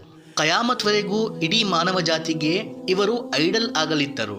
ಅದಕ್ಕಾಗಿ ಅಲ್ಲಾಹನು ಅತ್ಯಂತ ಉತ್ತಮ ಹೆಣ್ಣಿನ, ಅತ್ಯಂತ ಉತ್ತಮ ಗುಣಗಳ ಹೆಣ್ಣಿನ ಜನಾಂಗದಲ್ಲಿ ನಮ್ಮ ಪ್ರಿಯ ಪ್ರವಾದಿ ಮುಹಮ್ಮದ್ ಸಲ್ಲಲ್ಲಾಹು ಅಲೈಹಿ ವಸಲ್ಲಂ ರವರನ್ನು ಹುಟ್ಟಿಸಲಿದ್ದರು. ಇದೇ ಅದರ ಉತ್ತರ ವೀಕ್ಷಕರೇ. ಐ ಹೋಪ್ ಸುಹಾನಾ ಆಜಾದ್ ರವರಿಗೆ ಹಾಗೂ ಎಲ್ಲರಿಗೆ ಬಹಳ ಸ್ಪಷ್ಟವಾಗಿ ಅರ್ಥವಾಗಿರಬಹುದು. ಇಲ್ಲ ಎಂದರೆ ತಲಾಖ್ ಇದು ಅಲ್ಲಾಹನಿಗೆ ಎಲ್ಲ ಹಲಾಲ್ ಕಾರ್ಯಗಳಲ್ಲಿ ಇದು ತಲಾಖ್ ನೀಡುವುದು ಅಗತ್ಯ ಇರುವಾಗ ಜಾಯಜ್ ಆಗಿದೆ, ಹಲಾಲ್ ಆಗಿದೆ. ಆದರೂ ಕೂಡ ಅಲ್ಲಾಹನಿಗೆ ತನ್ನ ಎಲ್ಲ ಹಲಾಲ್ ಮಸಾಯಿಲ್ಗಳಲ್ಲಿ ಇಷ್ಟವಾಗದಿಲ್ಲುವುದ ಕಾರ್ಯ ಇದೇ ತಲಾಖ್. ಐ ಹೋಪ್ ಎಲ್ಲವೂ ಸ್ಪಷ್ಟವಾಗಿ ಅರ್ಥವಾಗಿರಬಹುದು. ಇನ್ನೂ ಏನಾದರೂ ನಿಮ್ಮ ಡೌಟ್ಸ್ಗಳಿದ್ದರೆ ಕಮೆಂಟ್ ಬಾಕ್ಸ್ ಮೂಲಕ ನಮ್ಮಿಂದ ಕೇಳಬಹುದು. ನವಾಜ್ ಶೇಖ್ ರವರು ಬಹಳ ದಿನಗಳ ಮುಂಚೆ ಒಂದು ಪ್ರಶ್ನೆ ಕೇಳಿದ್ದರು. ಶಹೀದ್ ಅಂದರೆ ಏನು? ಶಹೀದ್ ರವರ ಬಗ್ಗೆ ವಿವರ ನೀಡಿರಿ. ನವಾಜ್ ಶೇಖ್ ರವರೇ, ನಾನು ಮೊದಲೇ ನಿಮ್ಮಿಂದ ಬಹಳ ತಡವಾಗಿ ಉತ್ತರ ನೀಡಲು ಕ್ಷಮೆ ಕೇಳಿಕೊಳ್ಳುತ್ತೇನೆ. ವೀಕ್ಷಕರೇ, ಶಹೀದ್ ಎಂದರೆ ಹುತಾತ್ಮ. ಅಲ್ಲಾಹನಿಗೋಸ್ಕರ ಯುದ್ಧ ಭೂಮಿಯಲ್ಲಿ ವೀರಗತಿಗೆ ತಲುಪುವವನು ಶಹೀದ್. ಇದು ಅತ್ಯಂತ ಆಶೀರ್ವಾದ ಮತ್ತು ಗೌರವಾನ್ವಿತ ಸ್ಥಾನ. ಇವರಿಗೆ ಅನೇಕ ಸದ್ಗುಣಗಳಿವೆ, ಅತ್ಯಂತ ಪ್ರತಿಫಲವಿದೆ. ನಮ್ಮ ಪ್ರಿಯ ಪ್ರವಾದಿ ಮುಹಮ್ಮದ್ ಸಲ್ಲಲ್ಲಾಹು ಅಲೈಹಿ ವಸಲ್ಲಂ ರವರು ಅಲ್ಲಾಹನಿಂದ ನನಗೆ ಶಹೀದ್ ಮರಣ ನೀಡು ಎಂದು ದುವಾ ಮಾಡುತ್ತಿದ್ದರು. ಹೀಗಾಗಿ ನಾವು ಕೂಡ ಅಲ್ಲಾಹನಿಂದ ಶಹೀದಿನ ಮರಣ ನೀಡು ಎಂದು ನಮ್ಮ ಪ್ರತಿ ಪ್ರಾರ್ಥನೆಯಲ್ಲಿ ಅಲ್ಲಾಹುಮ್ಮ ರ್ಜುಕ್ನಾ ಶಹಾದತನ್ ಫೀ ಸಬೀಲಿಕ್ ಈ ದುವಾ ಮಾಡುತ್ತಿರಬೇಕು. ವೀಕ್ಷಕರೇ, ನಮ್ಮ ಪ್ರಿಯ ಪ್ರವಾದಿ ಮುಹಮ್ಮದ್ ಸಲ್ಲಲ್ಲಾಹು ಅಲೈಹಿ ವಸಲ್ಲಂ ರವರು ಇನ್ನು ಬೇರೆ ಬೇರೆ ವ್ಯಕ್ತಿಗಳಿಗೂ ಶಹೀದ್ ಶ್ರೇಣಿ ಮತ್ತು ಶಹೀದಿನ ಸ್ಥಾನ ಸಿಗುತ್ತದೆ ಎಂದು ಹೇಳಿದ್ದಾರೆ. ಒಂದು ಅಲ್ಲಾಹನಿಗೋಸ್ಕರ ಯುದ್ಧ ಭೂಮಿಯಲ್ಲಿ ವೀರಗತಿಗೆ ತಲುಪುವವನು ಅಥವಾ ಅಲ್ಲಾಹನಿಗೋಸ್ಕರ ಕೊಲ್ಲಲ್ಪಟ್ಟವನು, ಹಾಗೂ ಅದೇ ರೀತಿ ದೇಶಕ್ಕಾಗಿ ಯುದ್ಧ ಭೂಮಿಯಲ್ಲಿ ಸಾಯುವವನು ಅಥವಾ ದೇಶಕ್ಕಾಗಿ ಹೋರಾಡುತ್ತಾ ಕೊಲ್ಲಲ್ಪಟ್ಟವನು, ಇವರಿಬ್ಬರು ಶಹೀದ್. ಇವರಿಬ್ಬರ ಅತ್ಯಂತ ಪ್ರತಿಫಲವಿದೆ. ಇವರಿಬ್ಬರನ್ನು ಹೊರತುಪಡಿಸಿ ಇನ್ನೂ ಕೆಳಮಟ್ಟದ ಶಹೀದ್ಗಳುಂಟು. ಅನ್ಯಾಯವಾಗಿ ಕೊಲ್ಲಲ್ಪಟ್ಟವನು ಇವನೂ ಕೂಡ ಶಹೀದ್. ಹಾಗೂ ನಮ್ಮ ಪ್ರಿಯ ಪ್ರವಾದಿ ಮುಹಮ್ಮದ್ ಸಲ್ಲಲ್ಲಾಹು ಅಲೈಹಿ ವಸಲ್ಲಂ ರವರು ಹೇಳುತ್ತಾರೆ, ಹೊಟ್ಟೆಯ ರೋಗದಿಂದ ಸಾಯುವವನು ಅವನಿಗೂ ಒಂದು ರೀತಿಯ ಶಹೀದಿನ ಸ್ಥಾನ ಸಿಗುತ್ತದೆ. ಆದರೆ ವೀಕ್ಷಕರೇ, ಆ ಹೊಟ್ಟೆಯ ರೋಗ ನ್ಯಾಚುರಲ್ ಆಗಿರಬೇಕು. ತಂಬಾಕಿನ ಕಾರಣ, ಮದ್ಯಪಾನದ ಕಾರಣ, ಡ್ರಗ್ಸ್ ಅಥವಾ ಯಾವುದೇ ಇಂತಹ ನಮ್ಮ ಕೈಯಾರೆ ನಾವು ತನ್ನನ್ನು ಸಿಲುಕಿಸಿಕೊಂಡಿರುವ ಹೊಟ್ಟೆಯ ರೋಗದಿಂದ ಸತ್ತರೆ ಅದು ಶಹೀದಿನ ಮರಣವಲ್ಲ. ಅವನಿಗೆ ಶಹೀದಿನ ಸ್ಥಾನ ಸಿಗುವುದಿಲ್ಲ. ಹೊಟ್ಟೆಯ ರೋಗ ನ್ಯಾಚುರಲ್ ಆಗಿರಬೇಕು. ಹಾಗೂ ಅಪಘಾತಕ್ಕೆ ಬಲಿಯಾಗುವವನು ಇವನಿಗೂ ಕೂಡ ಒಂದು ರೀತಿಯ ಶಹೀದ್ ಸ್ಥಾನ ಸಿಗುತ್ತದೆ. ಅರ್ಥಾತ್ ನೀರಿನಲ್ಲಿ ಮುಳುಗಿದರೆ, ಆದರೆ ತನ್ನ ಮುಟ್ಟಾಳ್ತನದಿಂದ ಈಜಲು ಬರದೆ ನೀರಲ್ಲಿ ಹೋಗಿ ಮುಳುಗಿದರೆ, ಅಥವಾ ಈಜಲು ಬಂದರೂ ಆ ಜಾಗದಲ್ಲಿ ಅಪಾಯ ಉಂಟು ಅಂತ ಗೊತ್ತಿದ್ದೂ ಕೂಡ ಅದೇ ಜಾಗದಲ್ಲಿ ಹೋಗಿ ಮುಳುಗಿದರೆ ಅಥವಾ ಆತ್ಮಹತ್ಯೆ ಮಾಡಿಕೊಂಡರೆ ಇವರಿಗೆ ಶಹೀದಿನ ಸ್ಥಾನ ಸಿಗುವುದಿಲ್ಲ. ನ್ಯಾಚುರಲಿ ಹೇಗಾದರೂ ನೀರಿನಲ್ಲಿ ಮುಳುಗಿದರೆ, ಶಿಪ್ ಮುಳುಗಿತು, ಮಳೆಯ ನೀರು ಹೆಚ್ಚಾಗಿ ಅದರಿಂದ ಮುಳುಗಿದನು, ಅಥವಾ ಯಾರನ್ನು ಕಾಪಾಡುತ್ತಾ ಮುಳುಗಿದನು, ಇವರಿಗೆ ಶಹೀದಿನ ಸ್ಥಾನ ಸಿಗುತ್ತದೆ. ಹಾಗೂ ವೀಕ್ಷಕರೇ, ಅದೇ ರೀತಿ ಬೆಂಕಿಯಲ್ಲಿ ಸುಟ್ಟು ಸಾಯುವವನು ಇವನಿಗೂ ಒಂದು ರೀತಿಯ ಶಹೀದ್ ಸ್ಥಾನ ಸಿಗುತ್ತದೆ. ಆದರೆ ಇದರಲ್ಲೂ ಆತ್ಮಹತ್ಯೆ ಮತ್ತು ಓವರ್ ಸ್ಪೀಡಿಂಗ್ನಿಂದ ಗಾಡಿ ಬ್ಲಾಸ್ಟ್ ಆಯಿತು, ಇದರಿಂದ ಶಹೀದಿನ ಸ್ಥಾನ ಸಿಗುವುದಿಲ್ಲ. ನಾವು ನೇರವಾಗಿ ಹೋಗುವಾಗ ಬೇರೆಯವರು ನಮ್ಮ ಗಾಡಿಗೆ ಗುದ್ದಿ ಅದರಿಂದ ನಮ್ಮ ಗಾಡಿ ಬ್ಲಾಸ್ಟ್ ಆಯಿತು, ಇದು ಅಪಘಾತ, ಇದು ಆತ್ಮಹತ್ಯವಲ್ಲ. ಅಥವಾ ಕರೆಂಟ್ ಕೆಲಸ ಮಾಡುವಾಗ ಬೇರೆ ಅವರ ತಪ್ಪಿನಿಂದ ಸುಟ್ಟಿ ಹೋದನು, ಅಥವಾ ಯಾವುದೇ ಈ ರೀತಿ ನ್ಯಾಚುರಲ್ ಬೆಂಕಿಯ ಅಪಘಾತಕ್ಕೆ ಬಲಿಯಾಗುವವನು ಇವನು ಕೂಡ ಒಂದು ರೀತಿಯ ಶಹೀದ್. ಅಥವಾ ಅವಶೇಷಗಳಡಿಯಲ್ಲಿ ಹೂತು ಸಾಯುವವನು, ಭೂಕಂಪದಲ್ಲಿ ಮನೆ ಬಿದ್ದು ಸಾಯುವವನು, ಕಟ್ಟಡ ಬೀಳುವ ಕಾರಣ ಸಾಯುವವನು, ಯಾವುದೇ ಗಾಡಿ ಅಥವಾ ಯಾವುದೇ ಮರ ಮೇಲೆ ಬಿದ್ದು ಸಾಯುವವನು, ಈ ರೀತಿಯ ನ್ಯಾಚುರಲ್ ಡಿಸಾಸ್ಟರ್ನಿಂದ ಸಾಯುವವರಿಗೆ ಶಹೀದಿನ ಸ್ಥಾನ ಸಿಗುತ್ತದೆ. ಹಾಗೂ ವೀಕ್ಷಕರೇ, ಸಾಂಕ್ರಾಮಿಕ ರೋಗದಿಂದ ಸಾಯುವವನು, ಈ ಪ್ಲೇಗ್, ಕರೋನಾ ಇಂತಹ ಯಾವುದೇ ಒಂದು ಸಾಂಕ್ರಾಮಿಕ ರೋಗದಲ್ಲಿ ಸಾಯುವವರು, ಇವರಿಗೂ ಕೂಡ ಒಂದು ರೀತಿಯ ಶಹೀದ್ ಸ್ಥಾನ ಸಿಗುತ್ತದೆ. ಆದರೆ ಇದರಲ್ಲೂ ವೀಕ್ಷಕರೇ, ನಾವು ಎಚ್ಚರ ವಹಿಸಬೇಕು. ಎಚ್ಚರ ವಹಿಸಿದ್ದು ರೂಲ್ಸ್ ಫಾಲೋ ಮಾಡಿದ ನಂತರವೂ ಇಂತಹ ರೋಗಕ್ಕೆ ಬಲಿಯಾಗಿ ಸತ್ತರೆ ಅವರಿಗೆ ಶಹೀದ್ ಸ್ಥಾನ ಸಿಗುತ್ತದೆ. ರೂಲ್ಸ್ ಫಾಲೋ ಮಾಡದೆ, ಎಚ್ಚರ ವಹಿಸದೆ, ನಮ್ಮ ಮುಟ್ಟಾಳ್ತನದಿಂದ ನಾವು ಇಂತಹ ರೋಗಕ್ಕೆ ಬಲಿಯಾಗಿ ಸತ್ತರೆ ನಮಗೆ ಶಹೀದಿನ ಸ್ಥಾನ ಸಿಗುವುದಿಲ್ಲ. ಅದು ಆತ್ಮಹತ್ಯದ ಸ್ಥಾನ ಸಿಗುತ್ತದೆ. ಹಾಗೂ ಆತ್ಮಹತ್ಯ ಒಂದು ಮಹಾಪಾಪ. ಹಾಗೂ ವೀಕ್ಷಕರೇ, ತನ್ನ ಪ್ರಾಣಕ್ಕಾಗಿ, ಆತ್ಮೀಯರ ಪ್ರಾಣಕ್ಕಾಗಿ, ತನ್ನ ಹಲಾಲ್ ಆಸ್ತಿಯ ರಕ್ಷಣೆಯಲ್ಲಿ ಸಾಯುವವನು ಕೂಡ, ಅರ್ಥಾತ್ ದರೋಡೆಕೋರರಿಂದ ಜಗಳವಾಡುತ್ತಾ ತನ್ನನ್ನು, ತನ್ನ ಆಸ್ತಿಯನ್ನು, ಯಾರೋ ಅಮಾಯಕನನ್ನು ಅಥವಾ ತನ್ನ ಆತ್ಮೀಯರನ್ನು ರಕ್ಷಿಸುತ್ತಾ ಜಗಳಾಡುತ್ತಾ ಸತ್ತರೆ ಅವನಿಗೂ ಕೂಡ ಒಂದು ರೀತಿಯ ಶಹೀದಿನ ಸ್ಥಾನ ಸಿಗುತ್ತದೆ. ಇವರು ಕೂಡ ಶಹೀದ್ ವೀಕ್ಷಕರೇ. ಇವರಿಗೂ ಕೂಡ ಶಹೀದ್ರವರ, ಹುತಾತ್ಮರ ಸ್ಥಾನ ಸಿಗುತ್ತದೆ. ಆದರೆ ಅಲ್ಲಾಹನಿಗೋಸ್ಕರ ಯುದ್ಧ ಭೂಮಿಯಲ್ಲಿ ಅಥವಾ ಅಲ್ಲಾಹನಿಗೋಸ್ಕರ ಕೊಲ್ಲಲ್ಪಟ್ಟವನ ಸ್ಥಾನವೇ ಬೇರೆ, ಅವನ ಪ್ರತಿಫಲವೇ ಬೇರೆ. ಇವರಿಗೂ ಕೂಡ ಪ್ರತಿಫಲ ಸಿಗುತ್ತದೆ, ಆದರೆ ಅವರಷ್ಟು ಅಲ್ಲ. ಸೊ ವೀಕ್ಷಕರೇ, ಇವರೆಲ್ಲರೂ ಶಹೀದ್ ಆಗುತ್ತಾರೆ. ಆದರೆ ಅದು ಯಾವುದೇ ಶಹೀದ್ ಆಗಿರಲಿ, ಸಾಯುವಾಗ ಅವನ ಮೇಲೆ ಯಾರ ಸಾಲವೂ ಇರಬಾರದು. ಸಾಲ ಇದ್ದರೂ ಆತನ ಮರಣದ ನಂತರ ಅದನ್ನು ತೀರಿಸುವ ಉಪಾಯ ಅವನು ಮಾಡಿರಬೇಕು. ಇದು ಕಡ್ಡಾಯ. ವೀಕ್ಷಕರೇ, ನಾವು ಸಾಲವನ್ನು ಬಹಳ ಮಾಮೂಲಿ ಎಂದುಕೊಳ್ಳುತ್ತೇವೆ. ಸಹಾಬರವರು ಸಾಲ ಇಟ್ಟಿಕೊಂಡು ಅದನ್ನು ತೀರಿಸುವ ಉಪಾಯ ಮಾಡದೆ ಸತ್ತವನ ಜನಾಜಾ ನಮಾಜ್ ಕೂಡ ಓದುತ್ತಿರಲಿಲ್ಲ. ಇದು ಇಂತಹ ಮಹಾಪಾಪ. ಹುತಾತ್ಮರ ಅರ್ಥಾತ್ ಶಹೀದ್ರವರ ಪ್ರತಿಫಲದ ಬಗ್ಗೆ ನಮ್ಮ ಪ್ರಿಯ ಪ್ರವಾದಿ ಮುಹಮ್ಮದ್ ಸಲ್ಲಲ್ಲಾಹು ಅಲೈಹಿ ವಸಲ್ಲಂ ರವರ ಹದೀಸಿನಲ್ಲಿದೆ, ಅಲ್ಲಾಹನಿಗೋಸ್ಕರ ಬಲಿಯಾಗುವ ವ್ಯಕ್ತಿಯ ರಕ್ತ ನೆಲದ ಮೇಲೆ ಬೀಳುವ ಮುಂಚೆಯೇ ಅವನ ಪಾಪಗಳನ್ನು ಕ್ಷಮಿಸಲಾಗುತ್ತದೆ. ಅವರಿಂದ ಪುನರಸ್ಥಾನದ ದಿನದಂದು ಲೆಕ್ಕಾಚಾರ ಆಗುವುದಿಲ್ಲ. ಪುನಃ ನಾನು ಅದೇ ಮಾತನ್ನು ಹೇಳುತ್ತೇನೆ. ಇದರಿಂದ ಅಲ್ಲಾಹನು ಹುಕೂಕುಲ್ಲಾ ಅರ್ಥಾತ್ ಅಲ್ಲಾಹನ ಹಕ್ಕುಗಳನ್ನು ಅಲ್ಲಾಹನು ಕ್ಷಮಿಸುತ್ತಾನೆ. ಆದರೆ ಹುಕೂಕುಲ್ ಇಬಾದ್, ಜನರ ಹಕ್ಕುಗಳನ್ನು ಅಲ್ಲಾಹನು ಜನರು ಕ್ಷಮಿಸುವವರೆಗೆ ಕ್ಷಮಿಸುವುದಿಲ್ಲ. ಹಾಗೂ ವೀಕ್ಷಕರೇ, ಇನ್ನೊಂದು ಹದೀಸಿನಲ್ಲಿ ನಮ್ಮ ಪ್ರಿಯ ಪ್ರವಾದಿ ಮುಹಮ್ಮದ್ ಸಲ್ಲಲ್ಲಾಹು ಅಲೈಹಿ ವಸಲ್ಲಂ ರವರು ಹೇಳಿದ್ದಾರೆ, ಅವರಿಗೆ ಸಾವಿನ ನೋವು ಅರ್ಥಾತ್ ಅವರ ದೇಹದಿಂದ ಪ್ರಾಣ ಹೋಗುವ ನೋವು ಆಗುವುದಿಲ್ಲ. ಅವರ ಅತ್ಯಂತ ಪ್ರತಿಫಲ ನಮ್ಮ ಕಲ್ಪನೆಗಳಿಂದಲೂ ಹೆಚ್ಚಾಗಿದೆ.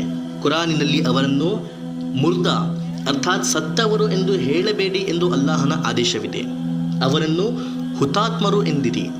ಹಾಗೂ ಹಲವಾರು ಹುತಾತ್ಮರ ದೇಹಗಳನ್ನು 100 ವರ್ಷಗಳ ನಂತರ, 500 ವರ್ಷಗಳ ನಂತರ, 1000 ವರ್ಷಗಳ ನಂತರವೂ ಮಣ್ಣಿನಿಂದ ಯಾವುದೇ ಒಂದು ಕಾರಣದಿಂದ ಹೊರತಂದಿದ್ದಾಗ ಈ ಜಗತ್ತು ಕಂಡಿದೆ, ಈಗಲೇ ಅವರಿಗೆ ಮಣ್ಣಿಗೊಪ್ಪಿಸಿದ್ದಾರೆ ಎನ್ನುವ ತರಹ ಅವರ ದೇಹಗಳು ತಾಜವಾಗಿದ್ದವು. ಅವರ ಮೈಮೇಲಿರುವ ರಕ್ತ ಅದೂ ಕೂಡ ತಾಜವಾಗಿತ್ತು. ಇದೇ ಆ ಆಯತಿನ ಮಫ್ಹೂಮ್, ಬಲ್ ಅಹ್ಯಾಉನ್, ಅವರು ಜೀವಂತವಾಗಿದ್ದಾರೆ, ಅವರನ್ನು ಸತ್ತವರು ಎಂದು ಕರೆಯಬೇಡಿ. ದೇಶಕ್ಕಾಗಿ ಹೋರಾಡುತ್ತಾ ಸಾಯುವವನಿಗೂ, ದೇಶಕ್ಕಾಗಿ ಯುದ್ಧ ಭೂಮಿಯಲ್ಲಿ ವೀರಗತಿಗೆ ತಲುಪುವವನಿಗೂ ಇದೇ ಸ್ಥಾನ ಸಿಗುತ್ತದೆ. ಆದರೆ ಮುಖ್ಯವಾದ ವಿಷಯವೇನೆಂದರೆ, ದೇಶಕ್ಕಾಗಿ ಹೋರಾಡುತ್ತಾ ಅವನ ನಿಯತ್ ಏನಿರಬೇಕೆಂದರೆ, ದೇಶಕ್ಕಾಗಿ ಹೋರಾಡುವ ಆದೇಶ ಅಲ್ಲಾಹನು ನೀಡಿದ್ದಾನೆ. ತನ್ನ ದೇಶಕ್ಕಾಗಿ, ತನ್ನ ಜನರಿಗಾಗಿ ಹೋರಾಡಿರಿ ಎಂದು ನಮ್ಮ ಪ್ರಿಯ ಪ್ರವಾದಿ ಮುಹಮ್ಮದ್ ಸಲ್ಲಲ್ಲಾಹು ಅಲೈಹಿ ವಸಲ್ಲಂ ರವರ ಮೂಲಕ ಅಲ್ಲಾಹನು ಹೇಳಿದ್ದಾನೆ. ಹೀಗಾಗಿ ನನ್ನ ಹೋರಾಟ ಮೊದಲು ಅಲ್ಲಾಹನಿಗೋಸ್ಕರ, ನಂತರ ದೇಶಕ್ಕೋಸ್ಕರ. ಇದು ಅವನ ನಿಯತ್ ಇರಬೇಕು. ಅವನು ಬರೀ ಯುದ್ಧ ಭೂಮಿಯಲ್ಲಿ ಹೀರೋ ಆಗುವ ನಿಯತಿನಿಂದ, ಅವನಿಗೆ ವೀರ ಎಂದು ಕರೆಯಬೇಕೆನ್ನುವ ಉದ್ದೇಶದಿಂದ ಹೋರಾಡುತ್ತಿದ್ದರೆ ಅವನ ಸಾವು ನಷ್ಟವಾಗುತ್ತದೆ ವೀಕ್ಷಕರೇ. ಅವನಿಗೆ ಶಹೀದಿನ ಯಾವುದೇ ಒಂದು ಸಣ್ಣ ಪ್ರತಿಫಲವೂ ಕೂಡ ಸಿಗುವುದಿಲ್ಲ. ಹಾಗೂ ಇನ್ನೊಂದು ಹದೀಸಿನಲ್ಲಿ ನಮ್ಮ ಪ್ರಿಯ ಪ್ರವಾದಿ ಮುಹಮ್ಮದ್ ಸಲ್ಲಲ್ಲಾಹು ಅಲೈಹಿ ವಸಲ್ಲಂ ರವರು ಹೇಳಿದ್ದಾರೆ, ಜಗತ್ತಿನಲ್ಲಿ ನನ್ನ ಸುನ್ನತ್ಗಳನ್ನು ಮರೆತು ಜನ ಜೀವನ ನಡೆಸುತ್ತಿರುವಾಗ ಯಾರಾದರೂ ನನ್ನ ಒಂದು ಸುನ್ನತನ್ನು ಜೀವಿಸಿದರೆ ಜೀವಿಸುವ ಅರ್ಥಾತ್ ತನ್ನ ಜೀವನದಲ್ಲಿ ಕಡ್ಡಾಯವಾಗಿ ನಿರಂತರವಾಗಿ ಪಾಲಿಸಿದರೆ, ಯಾವುದೇ ಒಂದು ಸುನ್ನತನ್ನು ತನ್ನ ಜೀವನದ ಭಾಗ ಮಾಡಿಕೊಂಡರೆ ಅವನಿಗೆ 100 ಶಹೀದ್ಗಳ ಪ್ರತಿಫಲ ಸಿಗುತ್ತದೆ, 100 ಹುತಾತ್ಮರ ಪ್ರತಿಫಲ ಸಿಗುತ್ತದೆ. ವೀಕ್ಷಕರೇ, ಒಂದು ಹುತಾತ್ಮನ, ಒಂದು ಶಹೀದಿನ ಸ್ಥಾನ, ಒಂದು ಶಹೀದಿನ ಪ್ರತಿಫಲ ನಮ್ಮ ಕಲ್ಪನೆಗಳಿಂದಲೂ ಹೆಚ್ಚಾಗಿದೆ ಎಂದರೆ ಈ ಕಾಲದಲ್ಲಿ ಇದು ಅದೇ ಕಾಲ. ನಮ್ಮ ಪ್ರಿಯ ಪ್ರವಾದಿ ಮುಹಮ್ಮದ್ ಸಲ್ಲಲ್ಲಾಹು ಅಲೈಹಿ ವಸಲ್ಲಂ ರವರ ಸುನ್ನತ್ಗಳನ್ನು ನೆಗ್ಲೆಕ್ಟ್ ಮಾಡಿ, ನಮ್ಮ ಪ್ರಿಯ ಪ್ರವಾದಿ ಮುಹಮ್ಮದ್ ಸಲ್ಲಲ್ಲಾಹು ಅಲೈಹಿ ವಸಲ್ಲಂ ರವರ ಸುನ್ನತ್ಗಳನ್ನು ಪಾಲಿಸಲು ಜನ ನಾಚಿಕೆ ಪಡುವಂತಹ ಇದೇ ಕಾಲ ಅದು. ಈ ಕಾಲದಲ್ಲಿ ನಾವು ಒಂದು ಸುನ್ನತನ್ನು ಜೀವಿಸಿದರೆ, ಯಾವುದೇ ಒಂದು ಸುನ್ನತನ್ನು ನಾವು ನಮ್ಮ ಜೀವನದ ಭಾಗ ಮಾಡಿಕೊಂಡರೆ, ನಿರಂತರವಾಗಿ ಅದನ್ನು ಪಾಲಿಸಿದರೆ ನಮಗೆ 100 ಹುತಾತ್ಮರ ಪ್ರತಿಫಲ ಸಿಗುತ್ತದೆ. ವೀಕ್ಷಕರೇ, ಇದು ನಮಗೆ ಒಂದು ಬಹಳ ದೊಡ್ಡ ಆಪರ್ಚುನಿಟಿ, ಒಂದು ಬಹಳ ದೊಡ್ಡ ಅವಕಾಶ. ಇದನ್ನು ನಾವು ಮಿಸ್ ಮಾಡಿಕೊಳ್ಳಬಾರದು. ನಮ್ಮ ಪ್ರಿಯ ಪ್ರವಾದಿ ಮುಹಮ್ಮದ್ ಸಲ್ಲಲ್ಲಾಹು ಅಲೈಹಿ ವಸಲ್ಲಂ ರವರ ಸುನ್ನತ್ಗಳನ್ನು ಹುಡುಕಿ ಅವುಗಳನ್ನು ತಿಳಿದು ಅವುಗಳನ್ನು ಪಾಲಿಸಬೇಕು, ಅವುಗಳನ್ನು ನಮ್ಮ ಜೀವನದ ಭಾಗ ಮಾಡಿಕೊಳ್ಳಬೇಕು. ನಮ್ಮ ಪ್ರಿಯ ಪ್ರವಾದಿ ಮುಹಮ್ಮದ್ ಸಲ್ಲಲ್ಲಾಹು ಅಲೈಹಿ ವಸಲ್ಲಂ ರವರ ಸುನ್ನತ್ಗಳ ಬಗ್ಗೆ ಒಂದು ಹೊಸ ಸೀರೀಸ್ ನಾವು ಶೀಘ್ರದಲ್ಲೇ ಪ್ರಾರಂಭಿಸಲಿದ್ದೇವೆ. ಅದಕ್ಕೋಸ್ಕರ ನಮ್ಮ ಚಾನಲನ್ನು ಸಬ್ಸ್ಕ್ರೈಬ್ ಮಾಡಿ ನಮ್ಮ ಜೊತೆ ಟ್ಯೂನ್ ಆಗಿರಿ ವೀಕ್ಷಕರೇ.